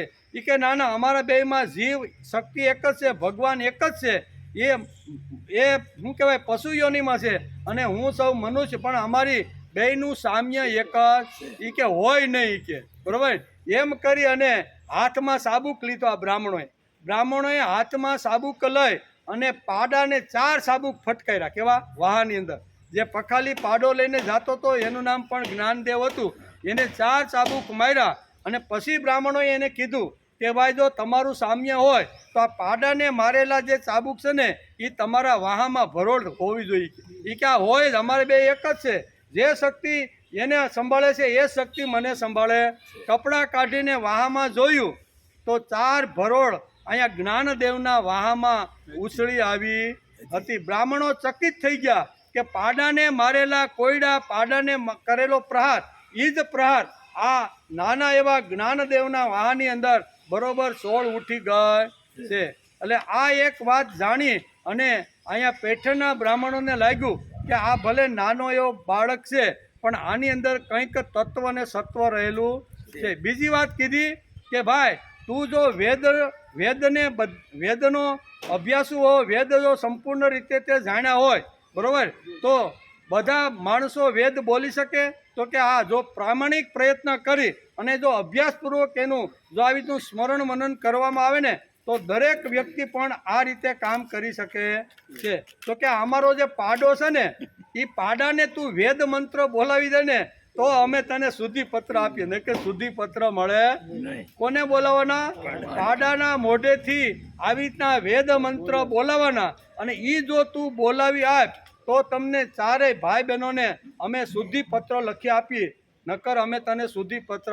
અહીંયા જ્ઞાનદેવ વિચાર કરે છે કે બ્રાહ્મણો બરોબર મારી કસોટી કરે છે, ભગવાનને યાદ કરે કે ભગવાન અમે શુદ્ધિપત્ર લેવા માટે આણંદીથી અત્યારે અમે પેઠણ આવ્યા છીએ, પણ પેઠણની અંદર પણ અનેક પ્રકારના પ્રશ્નો પૂછી અને અમને આ બ્રાહ્મણો ગુમરાહ કરવાનો પ્રયત્ન કરે છે. પ્રભુને યાદ કર્યા જ્ઞાનદેવે કે ભગવાન આ જબરદસ્ત મોટી કસોટી છે, પણ મેં વેદનો પઠન કર્યું છે, અભ્યાસ કર્યું છે, સ્મરણ કર્યું છે, એ જ વેદ આ પાડો બોલવો એમ કરી અને પાડાના ઉપર આ જ્ઞાનદેવ હાથ મૂકે છે. પાડાના ઉપર હાથ મૂક્યો અને પાડાના મોઢામાંથી 1 પ્રહર સુધી વેદોના મંત્રો નીકળવા લાગ્યા.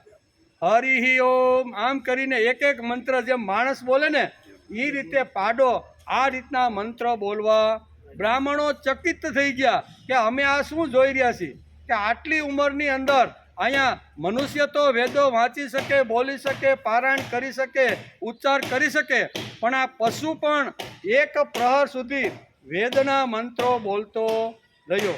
કુર્વન્ને વેહ કર્માણી જીજીવિશેષતાં સમાહ એવં તયી નાન્યથે તોસ્તિ ન કર્મ લિપ્યતે નરે અસૂર્યા નામ તે લોકા અંધેન તમસાવૃતા તાંસ્તે પ્રેત્યાભિગચ્છન્તિ એકે જાત્મજનો જના.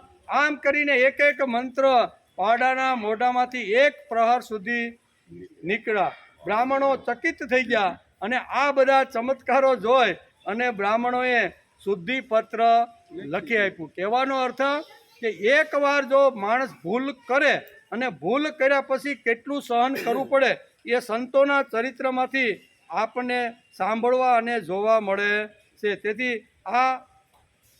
કહે છે તું વેદ મંત્રો જાણે છે, તેથી આ પાડો પણ વેદ મંત્ર જાણે છે. એ કેવી રીતે અમે કહી શકીએ?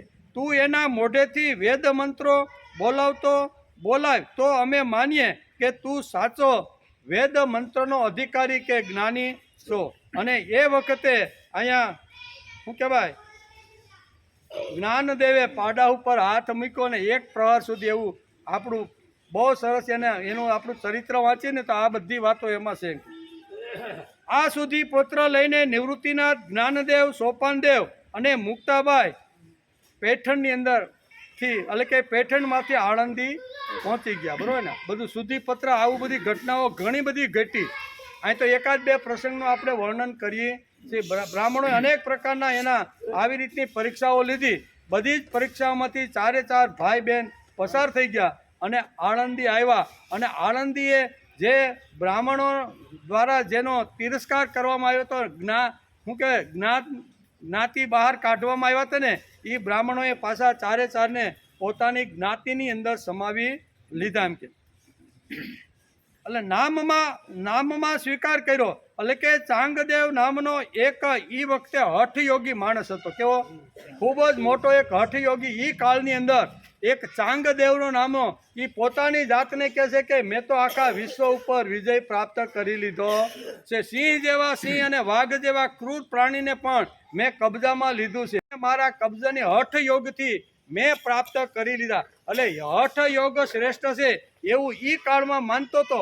અને જે વખતે એની અંદર સંવાદ થાય ને તો બધાને ચાંગદેવ હરાવી દેતો હતો. ચાંગદેવને થયું કે આણંદીની અંદર આ 4 જે છોકરાઓ છે ને એ લોકો એમ કહે છે કે વેદોમાં પારંગત થયેલા છે, ભલે નાની ઉંમર છે ને પણ વેદોને ઘોળીને પી ગયા છે. વેદોનું તત્વજ્ઞાન હસતું રમતું કિલોલ કરતું આ ચારેયની અંદર જોવા મળે છે. મારે પણ હું પણ એના કરતાં કાંઈક વિશેષ છું એ મારે એને બતાવી આપવું જોઈએ. તમે વિશેષ નથી, હું વિશેષ છું એવું ચાંગદેવને એકવાર લાગ્યું અને તેના ગામમાંથી ચાંગદેવ અહીંયા વાઘની સવારી, કેવી વાઘ અને સિંહ અલા ક્રૂર પ્રાણી હોય ને એવા વાઘ ઉપર સવારી કરી, હાથની અંદર સાપનો સાબુક લીધો, કેવો જીવતો સાપ નાગ હોય ને એ હાથમાં લઈ અને અહીંયા આળંદી આવવાનો પ્રયત્ન કરે છે. એ વખતે અહીંયા જ્ઞાનદેવ જ્ઞાનેશ્વર ઓટલા ઉપર બેઠા બેઠા પ્રભુનું સ્મરણ કરતા હોય છે. જ્ઞાનદેવને વિચાર આવે છે, જ્ઞાનેશ્વરને વિચાર આવ્યો કે આ તો મોટી પરીક્ષા કરવા માટે અને પોતાનું જ્ઞાન પ્રદર્શિત કરવા માટે, બુદ્ધિને કરવા માટે આવતો રહ્યો. કાંઈ વાંધો નહીં, હું પણ એને બરોબર પાઠ ભણાવી દઉં. એમ કરીને ઓટલા ઉપર બેઠેલા જ્ઞાનેશ્વરે વિચાર કર્યો કે હવે મારે એનું બરોબર સ્વાગત કરવું. સીમાડે તો ચાંગદેવ આવી ગયા, હાથમાં સાપનું સાબુ અને વાઘ સિંહ ઉપર એને સવારી કરી હતી. આમ એને જોયું અને એને ઓટલાને કીધું, ભાઈ ઓટલા હાલ. હવે શું કે ઓટલા ભાઈ હાલો. એ કે ઓટલા ઉપર જે ઓટલા ઉપર બેઠા હતા ને એ ઓટલો હાલવા માંડ્યો અને ચાંગદેવ જ્યાં હતો ને ત્યાં જોઈને એનું સ્વાગત. ચાંગદેવ તો ચકિત પડી ગયો, મેં તો આ જીવિત પ્રાણી ઉપર આવી રીતનું પ્રભુત્વ પ્રાપ્ત કર્યું છે, પણ આ તો નિર્જીવ વસ્તુ ઉપર એણે પ્રભુત્વ પ્રાપ્ત કર્યું છે. ઉંમરમાં હું એના કરતાં મોટો છું પણ આ મારા કરતાં નાનો છે, પણ ગુરુ બનાવવા જેવા તો ખરા જ. એટલે ચાંગદેવ આ ઘટના જોયા પછી પોતાની જાતને હઠયોગની અંદર જે શ્રેષ્ઠ સમજતો હતો એવો ચાંગદેવ પણ આ ઓટલો પાસે આવીને જ્યારે જ્ઞાનેશ્વરને જોયે ને ત્યારે એ આવી તો ચકિત થઈ ગયો અને એના પગમાં પડી. આ સંતોના ચરિત્રો છે કેવા. આજે ઇતિહાસના પાનાની અંદર આ ચારેય ભાઈ બહેનો અમર થઈ ગયા છે. મુક્તાબાઈ પણ એમ, બરોબર, જ્ઞાનદેવ એમ, સોપાનદેવ એમ, આ બધા જે ભાઈઓ હતા ને એ ભાઈઓ આખું જે કુળ છે ને એ કુળ પવિત્ર થઈ ગયું. પણ મૂળ ઉદ્ભવ સ્થાન ક્યાંથી? તો કે વિઠ્ઠલ પંત અને રૂક્ષમણીમાંથી. બરોબર, એકવાર લીધેલો સંન્યાસ બરોબર પાછો ફરીથી ગૃહસ્થાશ્રમમાં આવે ત્યારે એ કાળના બ્રાહ્મણો કેટલા જાગૃત હતા એ પણ આ એના ચરિત્રમાં સમજાવવાનો શાસ્ત્રકારોએ પ્રયાણ કર્યો છે. તેથી જ્ઞાનેશ્વરની ભક્તિની આવી સિદ્ધિ જોઈને ચાંગદેવને ગર્વ ઉતરી ગયો અને એનો શિષ્ય બની. મોટી ઉંમરનો હતો, આવી રીતનું ઘણું બધું એણે હઠયોગથી પ્રાપ્ત કરેલું હતું. અને કારણ કે હઠયોગની અંદર બબે તપ કરવો પડે, કાં તો 12 વર્ષને કાં તો 24 વર્ષનું જ્યારે પ્રયત્ન કરે ને ત્યારે હઠયોગની અંદર સિદ્ધિ એને પ્રાપ્ત. આવી સિદ્ધિ પામેલો હઠયોગી ચાંગદેવ પણ એમના પગમાં પડીને એનો શિષ્ય બને છે એમ કે. તેથી હે અર્જુન, આ પ્રમાણે બીજા પણ અનેક જાતના યજ્ઞો વેદની વાણીમાં વિસ્તારથી કહેવામાં આવ્યા છે. તે બધા યજ્ઞોને કર્મજન્ય તું. આ લોકો જે જ્ઞાનદેવ છે, સોપાનદેવ છે, મુક્તાબાઈ છે ને એ બધા સંતોએ પણ કર્મજન્ય યોગ કરીને એણે પ્રભુની પ્રાપ્તિ કરી નાખી છે. પ્રભુ જો મેળવવાના હોય અને અંતઃકરણ શુદ્ધ કરી અને પરબ્રહ્મ પરમાત્મા સુધી જો પહોંચવાનું હોય તો યજ્ઞ સિવાય શક્ય નથી. 12માંથી કોઈ પણ એક પ્રકારનો યજ્ઞ કરી અને માણસ અહીંયા પ્રભુ પ્રાપ્તિ કરી શકે છે. અને આમાંનો એક પણ જે યજ્ઞ કરતો નથી ને તે કોઈ દિવસ મને એટલે કે પરમધામને પ્રાપ્ત કરી શકતો નથી. 2 વાત ભગવાને આ શ્લોકની અંદર અર્જુનને સમજાવવાનો પ્રયત્ન કર્યો. વેદોમાં ગૃહસ્થાશ્રમનો આગ્રહ છે, એનું કારણ ગૃહસ્થાશ્રમ સાધનામાં અંતરાય થાય એવું વેદોને માન્ય નથી, એટલે કે પરણવાનો આગ્રહ રાખે છે. મનુ મહારાજ મનુસ્મૃતિમાં લખે છે કે પરણેલો ન હોય તેને સમાજમાં રાખો નહીં, તેમને હિમાલયમાં મોકલી આપો. શું કહે છે? જેને સંસાર ન કરવાનો હોય, પરણવું ન હોય, એને સંસારમાં રહેવાનો કોઈ અધિકાર નથી. ઘેરે મનુસ્મૃતિ હોય તો વાંચી લેજો. મનુસ્મૃતિમાં ભગવાને બહુ સ્પષ્ટ રીતે લખ્યું જેને પરણવું ન હોય ને એને સમાજમાં રહેવાની જરૂર નથી એમ કે. સ્મૃતિકારો તો કહે છે કે ઋણાની ત્રિનયના યુક્ત એમ કે. તમે કયા ભણ્યા તે દેખાડો, તમારા ગૃહસ્થાશ્રમ ક્યાં ચલાવ્યો તે દેખાડો, તમે વાનપ્રસ્થાશ્રમ ક્યાં કયા આશ્રમમાં જઈને હાડકા ગાળ્યા, આ 3 વાત જો તમે બતાવો તો જ અમારા ગામની અંદર, અમારા ઘરની અંદર તમને પ્રવેશ મળે, નકર મળે. આ જૂના 3 ઋણમાંથી માણસે મુક્ત થવું જોઈએ. પિતૃ ઋણ છે, ઋષિઓનું ઋણ છે અને ભગવાનનું ઋણ છે. આ 3 ઋણમાંથી મુક્ત થયા પછી માણસે સંન્યાસ લેવો જોઈએ. એમ કે 3 આશ્રમોમાં શું શું કર્યું તે દેખાડો, ત્યાર પછી સંન્યાસ લો. અને આવો જે સંન્યાસી છે એને તમે નમસ્કાર કરો, એના પગ પકડો, એનું પાદ્ય પૂજન કરો. એમ કે ભોગ તરફ તિરસ્કારની દ્રષ્ટિ આપણી સંસ્કૃતિને માન્ય છે જ નહીં. કોઈ પણ ઇન્દ્રિયોનો ભોગ અમૃતમય ક્યારે થાય તો કે ઇન્દ્રિયોનો થોડો ઘણો ભાગ ભગવાનના ચરણે આપ્યા પછી બાકીની રહેલી જે ઇન્દ્રિયો છે ને એ અમૃતમય બની જાય. અહીંયા સુધી શ્રીમદ ભગવદ્ ગીતા આપણે સમજાવે છે. ઇન્દ્રિયો છે આપણો જે કાંઈ કર્મયોગ છે, જે કાંઈ આપણી જે 12 યજ્ઞની અંદર ભગવાને જે વાતો કીધી, દ્રવ્ય યજ્ઞ, તપ યજ્ઞ, યોગ યજ્ઞ, સ્વાધ્યાય યજ્ઞ, આ બધા જે યજ્ઞ છે એમાંથી અમુક ભાગ પ્રભુના ચરણે ધરો તો બાકીનો જે ભાગ વધેલો છે ને એ અમૃત રૂપ બની જાય છે. એને ભોગ ભોગવો તો એ ભોગ તમને પરબ્રહ્મ પરમાત્મા સુધી લઈ જાય છે. ભોગ ખરાબ નથી, પણ ફક્ત પોતાના માટે જ મળેલો ભોગ ભોગવે ને એ ખરાબ છે ને એ ખાડામાં નાખે. પણ ભગવાનને આપેલો ભોગ વધ્યા પછી બની જાય છે. એમાં આ શ્લોકની અંદર આપણે સમજાવે છે. બીજી વાત, આ શ્લોક સારા છે, તેમાં સત્કર્મ અતિ આવશ્યક છે એમ કહ્યું છે. કોઈ પણ ભોગ જો માણસ યજ્ઞાર્થ કરે, વિકાસાર્થ કરે તો તે શક્તિ માણસને પરબ્રહ્મ પરમાત્મા સુધી લઈ જાય છે. કોઈ પણ પ્રકારનો યજ્ઞ પ્રભુ ચરણે ધરી અને બાકીનો ભોગવાનો જો તમે વિચાર કરશો તો એ ભોગ પણ પરબ્રહ્મ પરમાત્મા સુધી માણસને લઈ જાય છે. સહયજ્ઞ પ્રજા સૃષ્ટા, સત્કર્મ અતિ આવશ્યક છે. એ પણ આ શ્લોકોની અંદર 8 શ્લોકની અંદર આ વાતો બધી સમજાવેલી છે. ભગવાને શ્રીમદ ભગવદ્ ગીતામાં યજ્ઞને પ્રતિષ્ઠા આપી. યજ્ઞો આવશ્યકતામાંથી નિર્માણ થતા નથી. બ્રહ્મદેવે જગત નિર્માણ કર્યું ત્યારે યજ્ઞો તેમની જોડે નિર્માણ કરી દીધા છે. બ્રહ્માએ જ્યારે, ભગવાન વિષ્ણુએ જ્યારે શું કહેવાય સમુદ્રની અંદર જ્યારે બેઠા હતા અને ભગવાને બ્રહ્મદેવને બોલાવીને કીધું કે તમે હવે સૃષ્ટિનું નિર્માણ કરો. બ્રહ્મદેવ કે આ કામ તો અઘરું છે ભગવાન, આ તમારા વગર શક્ય નથી. આટલું મોટું કામ મારે કરવાનું. સૃષ્ટિ 3 પ્રકારની સૃષ્ટિ બનાવી, બરાબર. એક તો પથ્થર જેવી જે નિર્જીવતી એ સૃષ્ટિ, પછી આ વૃક્ષ વનસ્પતિ છે એ સૃષ્ટિ, અને ત્રીજી સૃષ્ટિ મનુષ્ય સૃષ્ટિ. ભગવાન આટલી 3 સૃષ્ટિ નિર્માણ કરવાનું કામ મારી પાસે નથી. ભગવાન કે તમે શરૂઆત તો કરો, પ્રયત્ન તો કરો, જ્યાં જ્યાં તમે અટકશો ને ત્યાં મારું સ્મરણ કરજો.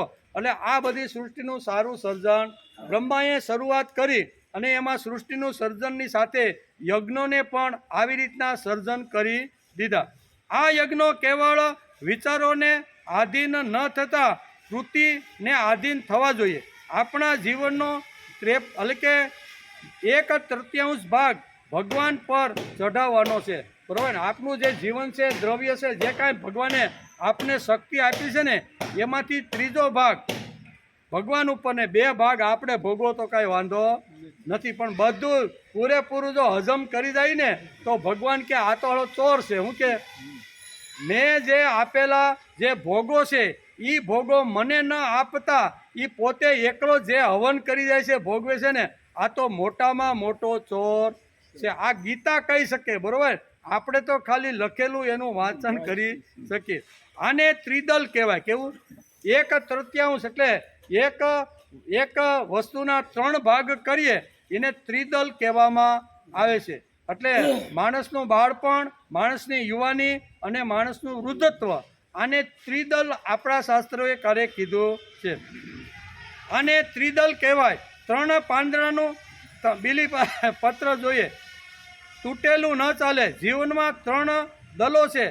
એકને પુષ્ટ કરીએ અને બીજાને પુષ્ટ ન કરીએ તો એને તંદુરસ્ત કહેવાય ને શરીરનો એક પગ જો જાડો થઈ ગયો હોય તો એને આપણે તંદુરસ્ત કહેતા નથી. એને હાથી પગારનો રોગ કહીશ આને ભાઈ, એક પગ જાડો અને એક દુબળો એટલે કાંઈ તંદુરસ્ત નથી. એમ ત્રિદલ અહીંયા ભગવાન કહે છે કે ત્રિદલનું પાંદડી છે ને એ ભગવાનને અર્પણ કરવી. ખંડિત હોય તો ન ચાલે, શું કહેવાય, તૂટેલી હોય તો હાલે નહીં. એમ કે ત્રિદલમ ત્રિગુણાકારમ ત્રિનેત્રં ચ ત્રયા યુદ્ધમ ત્રિજન્મ પાપ સંવારે એક બિલ્વ શિવાર્પણ. આમ આપણે ભગવાનના ગર્ભદ્વારમાં જઈને જે વખતે અભિષેક અને બિલીપત્ર ચડાવી છે ત્યારે આ મંત્ર બોલવામાં આવે છે. આમ ભગવાન પર ત્રિદલ ચઢાવવાનું છે. તે ત્રિદલ કયું તો કે પ્રત્યેકને ભગવાને ઘણી બધી શક્તિ આપી છે. એમાં ઇન્દ્રિય નામની એક પણ શક્તિ છે. 5 જ્ઞાનેન્દ્રિય, 5 કર્મેન્દ્રિય, આપણી જે ઇન્દ્રિયો છે ને એ ઇન્દ્રિયો પણ એક શક્તિ છે. તો એટલે કે તો ભોગવા કે નહીં એમ. દાખલા તરીકે આંખ આપી છે તો સારું જોવાનું કે નહીં, મંગળાથી શરૂઆત કરી અને શયનના દર્શન કરવાના કે નહીં, કરવાના જ. ભગવાને આંખો આપી છે તો સારું જોવાનો પ્રયત્ન માણસે કરવો. આજે ભગવાન પ્રથમ પ્રહરની અંદર આ શણગાર હતો, બીજી વાર ગયો ત્યારે જુદો કાંઈક શણગાર હતો. આ ભગવાન ઉપર રહેલો જે શણગાર છે ને એ આંખથી જોવાનો પ્રયત્ન કરવો જોઈએ. તેથી આંખ છે તેથી જોવાનું કામ કરવાની, પણ પહેલાં સારું જોવાનું અને પછી કદાચ થોડું ઘણું ભોગ માટે જોવો અને ભોગ માટે કરો તો કાંઈ વાંધો નથી. તેથી શયન સુધીના દર્શન આંખથી કરવાના કે નહીં કરવાના. ગીતા વાંચવાની કે નહીં, ગીતા વાંચવાની. ગીતા ભગવાને આંખો આપી છે તો એને વાંચવાની કે નહીં, કાન આપ્યા છે તો ગીતાના મંત્રો સાંભળવાના કે નહીં. ભગવાને જે જે શક્તિઓ આપી છે તેના 3 ભાગ પાડવામાં આવ્યા છે. એક તો કાર્યાર્થ, બીજો વિકાસાર્થ અને ત્રીજો ભોગાર્થ. શક્તિ જે જે કાંઈ વિત્ત શક્તિ હોય, બુદ્ધિ શક્તિ હોય, શરીર શક્તિ હોય, આ 3 શક્તિના આવા સરખા ભાગ કરી અને બધી જ રીતે વાપરવાનો પ્રયત્ન કરવો જોઈએ. એક શક્તિ છે કાર્યાર્થ, બીજી છે વિકાસાર્થ અને ત્રીજી છે ભોગાર્થ. અને તે માટે ઇન્દ્રિયોની શક્તિ વાપરવાની છે. જેના જીવનમાં આ 3 શક્તિઓ પુષ્ટ થઈ હશે આવો અનુભવ કરનારાઓ સનાતન પરબ્રહ્મ પરમાત્માને પ્રાપ્ત થઈ જાય છે. એમ આ 8 શ્લોકની યજ્ઞાષ્ટકની અંદર ભગવાને આનો નિચોડ આ શ્લોકની અંદર કહી દીધો. બધી જ ઇન્દ્રિયોને પ્રભુ તરફ વાળી થોડુંક ભગવાનને આપી અને બાકી આપણા વિકાસ માટે વાપરીએ, ભોગાર્થ માટે વાપરીએ તો એમાં કાંઈ ખોટું નથી. એમ કે આ શ્લોકોમાં મૂળભૂત સિદ્ધાંતો ભગવાને સમજાવ્યા છે. બ્રહ્મ પાસે જવામાં ભોગ નડતર રૂપ નથી. છે ભગવાન સુધી પહોંચવા માટે ભોગો આડા ક્યારે આવે કે ફક્ત ભોગો મળ્યા પછી પોતાના માટે જો ભોગવતો હોય અને પ્રભુ પ્રીત્યર્થે કંઈ વિકાસ કાર્યમાં વાપરતો ન હોય તો એ ભોગ જ માણસને નડતર રૂપ અને આડા આવે છે. પણ એકવાર આ ભોગો ભગવાનને આપી અને બાકીનો રહેલો ભોગ જો ભોગવે તો એ અહીંયા નડતર રૂપ નથી, એમ વેદોમાં સ્પષ્ટ લખવામાં આવ્યું છે. તેથી વેદોની વાત અહીં સમજાવી છે. તેથી યજ્ઞાષ્ટકનો ઉપસાર ભગવાને અહીંયા આ 32મા શ્લોકમાં સમજાવ્યો છે. આ પ્રમાણે બીજા પણ અનેક જાતના યજ્ઞો વેદની વાણીમાં વિસ્તારથી કહેવામાં આવ્યા છે. તે બધા યજ્ઞોને તું કર્મજન્ય જાણ, આથી તું કર્મ બંધનથી છૂટી જાય. આટલું સ્પષ્ટ 32મા શ્લોકની અંદર ભગવાને કીધું છે કે તારે કર્મમાંથી છૂટવાનું હોય તો એક જ વાત છે કે તારી ઇન્દ્રિયોનો અમુક ભાગ ભગવાનના ચરણે. શ્લોકની અંદર સુંદર મજાની વાત ભગવાને અહીંયા સમજાવવાનો પ્રયત્ન કર્યો છે. પણ ભગવાન સમજાવતા અહીંયા અર્જુનને કહે છે કે હે અર્જુન, મેં તને યજ્ઞાષ્ટક કીધું. 12 પ્રકારના જે યજ્ઞો છે ને એ યજ્ઞો કેવી રીતે થાય એ મેં તને સમજાવ્યા છે. પણ એ યજ્ઞો ઉત્તરોત્તર કેવી રીતના વૃદ્ધિ પામે છે, એક કરતાં બીજો યજ્ઞ શ્રેષ્ઠ, બીજા કરતાં ત્રીજો યજ્ઞ શ્રેષ્ઠ, આની જે પરંપરા છે ને એ પણ તારે મારી પાસેથી સાંભળવી જોઈએ. પણ એ લખી છે 33મા શ્લોકમાં. જે પરંપરાની વાત ભગવાન કરે છે કે કયા યજ્ઞ કરતાં કયો યજ્ઞ શ્રેષ્ઠ છે, એમ અહીંયા ભગવાન શ્રેયાન સ્વધર્મો વિગુણ આમ કરીને ભગવાન અહીંયા 33મા શ્લોકની અંદર અહીંયા યજ્ઞની પરંપરા અને એક યજ્ઞ કરતાં બીજો યજ્ઞ શ્રેષ્ઠ કેવી રીતે છે, બીજા કરતાં ત્રીજો યજ્ઞ શ્રેષ્ઠ કેવી રીતનો છે આમ કરીને ભગવાને અહીંયા દ્રવ્ય એટલે વિત્ત કરતાં પણ ઘણા બધા યજ્ઞો શ્રેષ્ઠ છે એનું વર્ણન ભગવાને 33મા શ્લોકમાં કર્યું છે. પણ આપણો ટાઈમ પૂરો થઈ ગયો. બરાબર, આવતી કાલે આપણે આવશું ત્યારે આનો વિચાર આપણે કરશું કે ભગવાન આગળ કયા યજ્ઞોની વાતો કરે.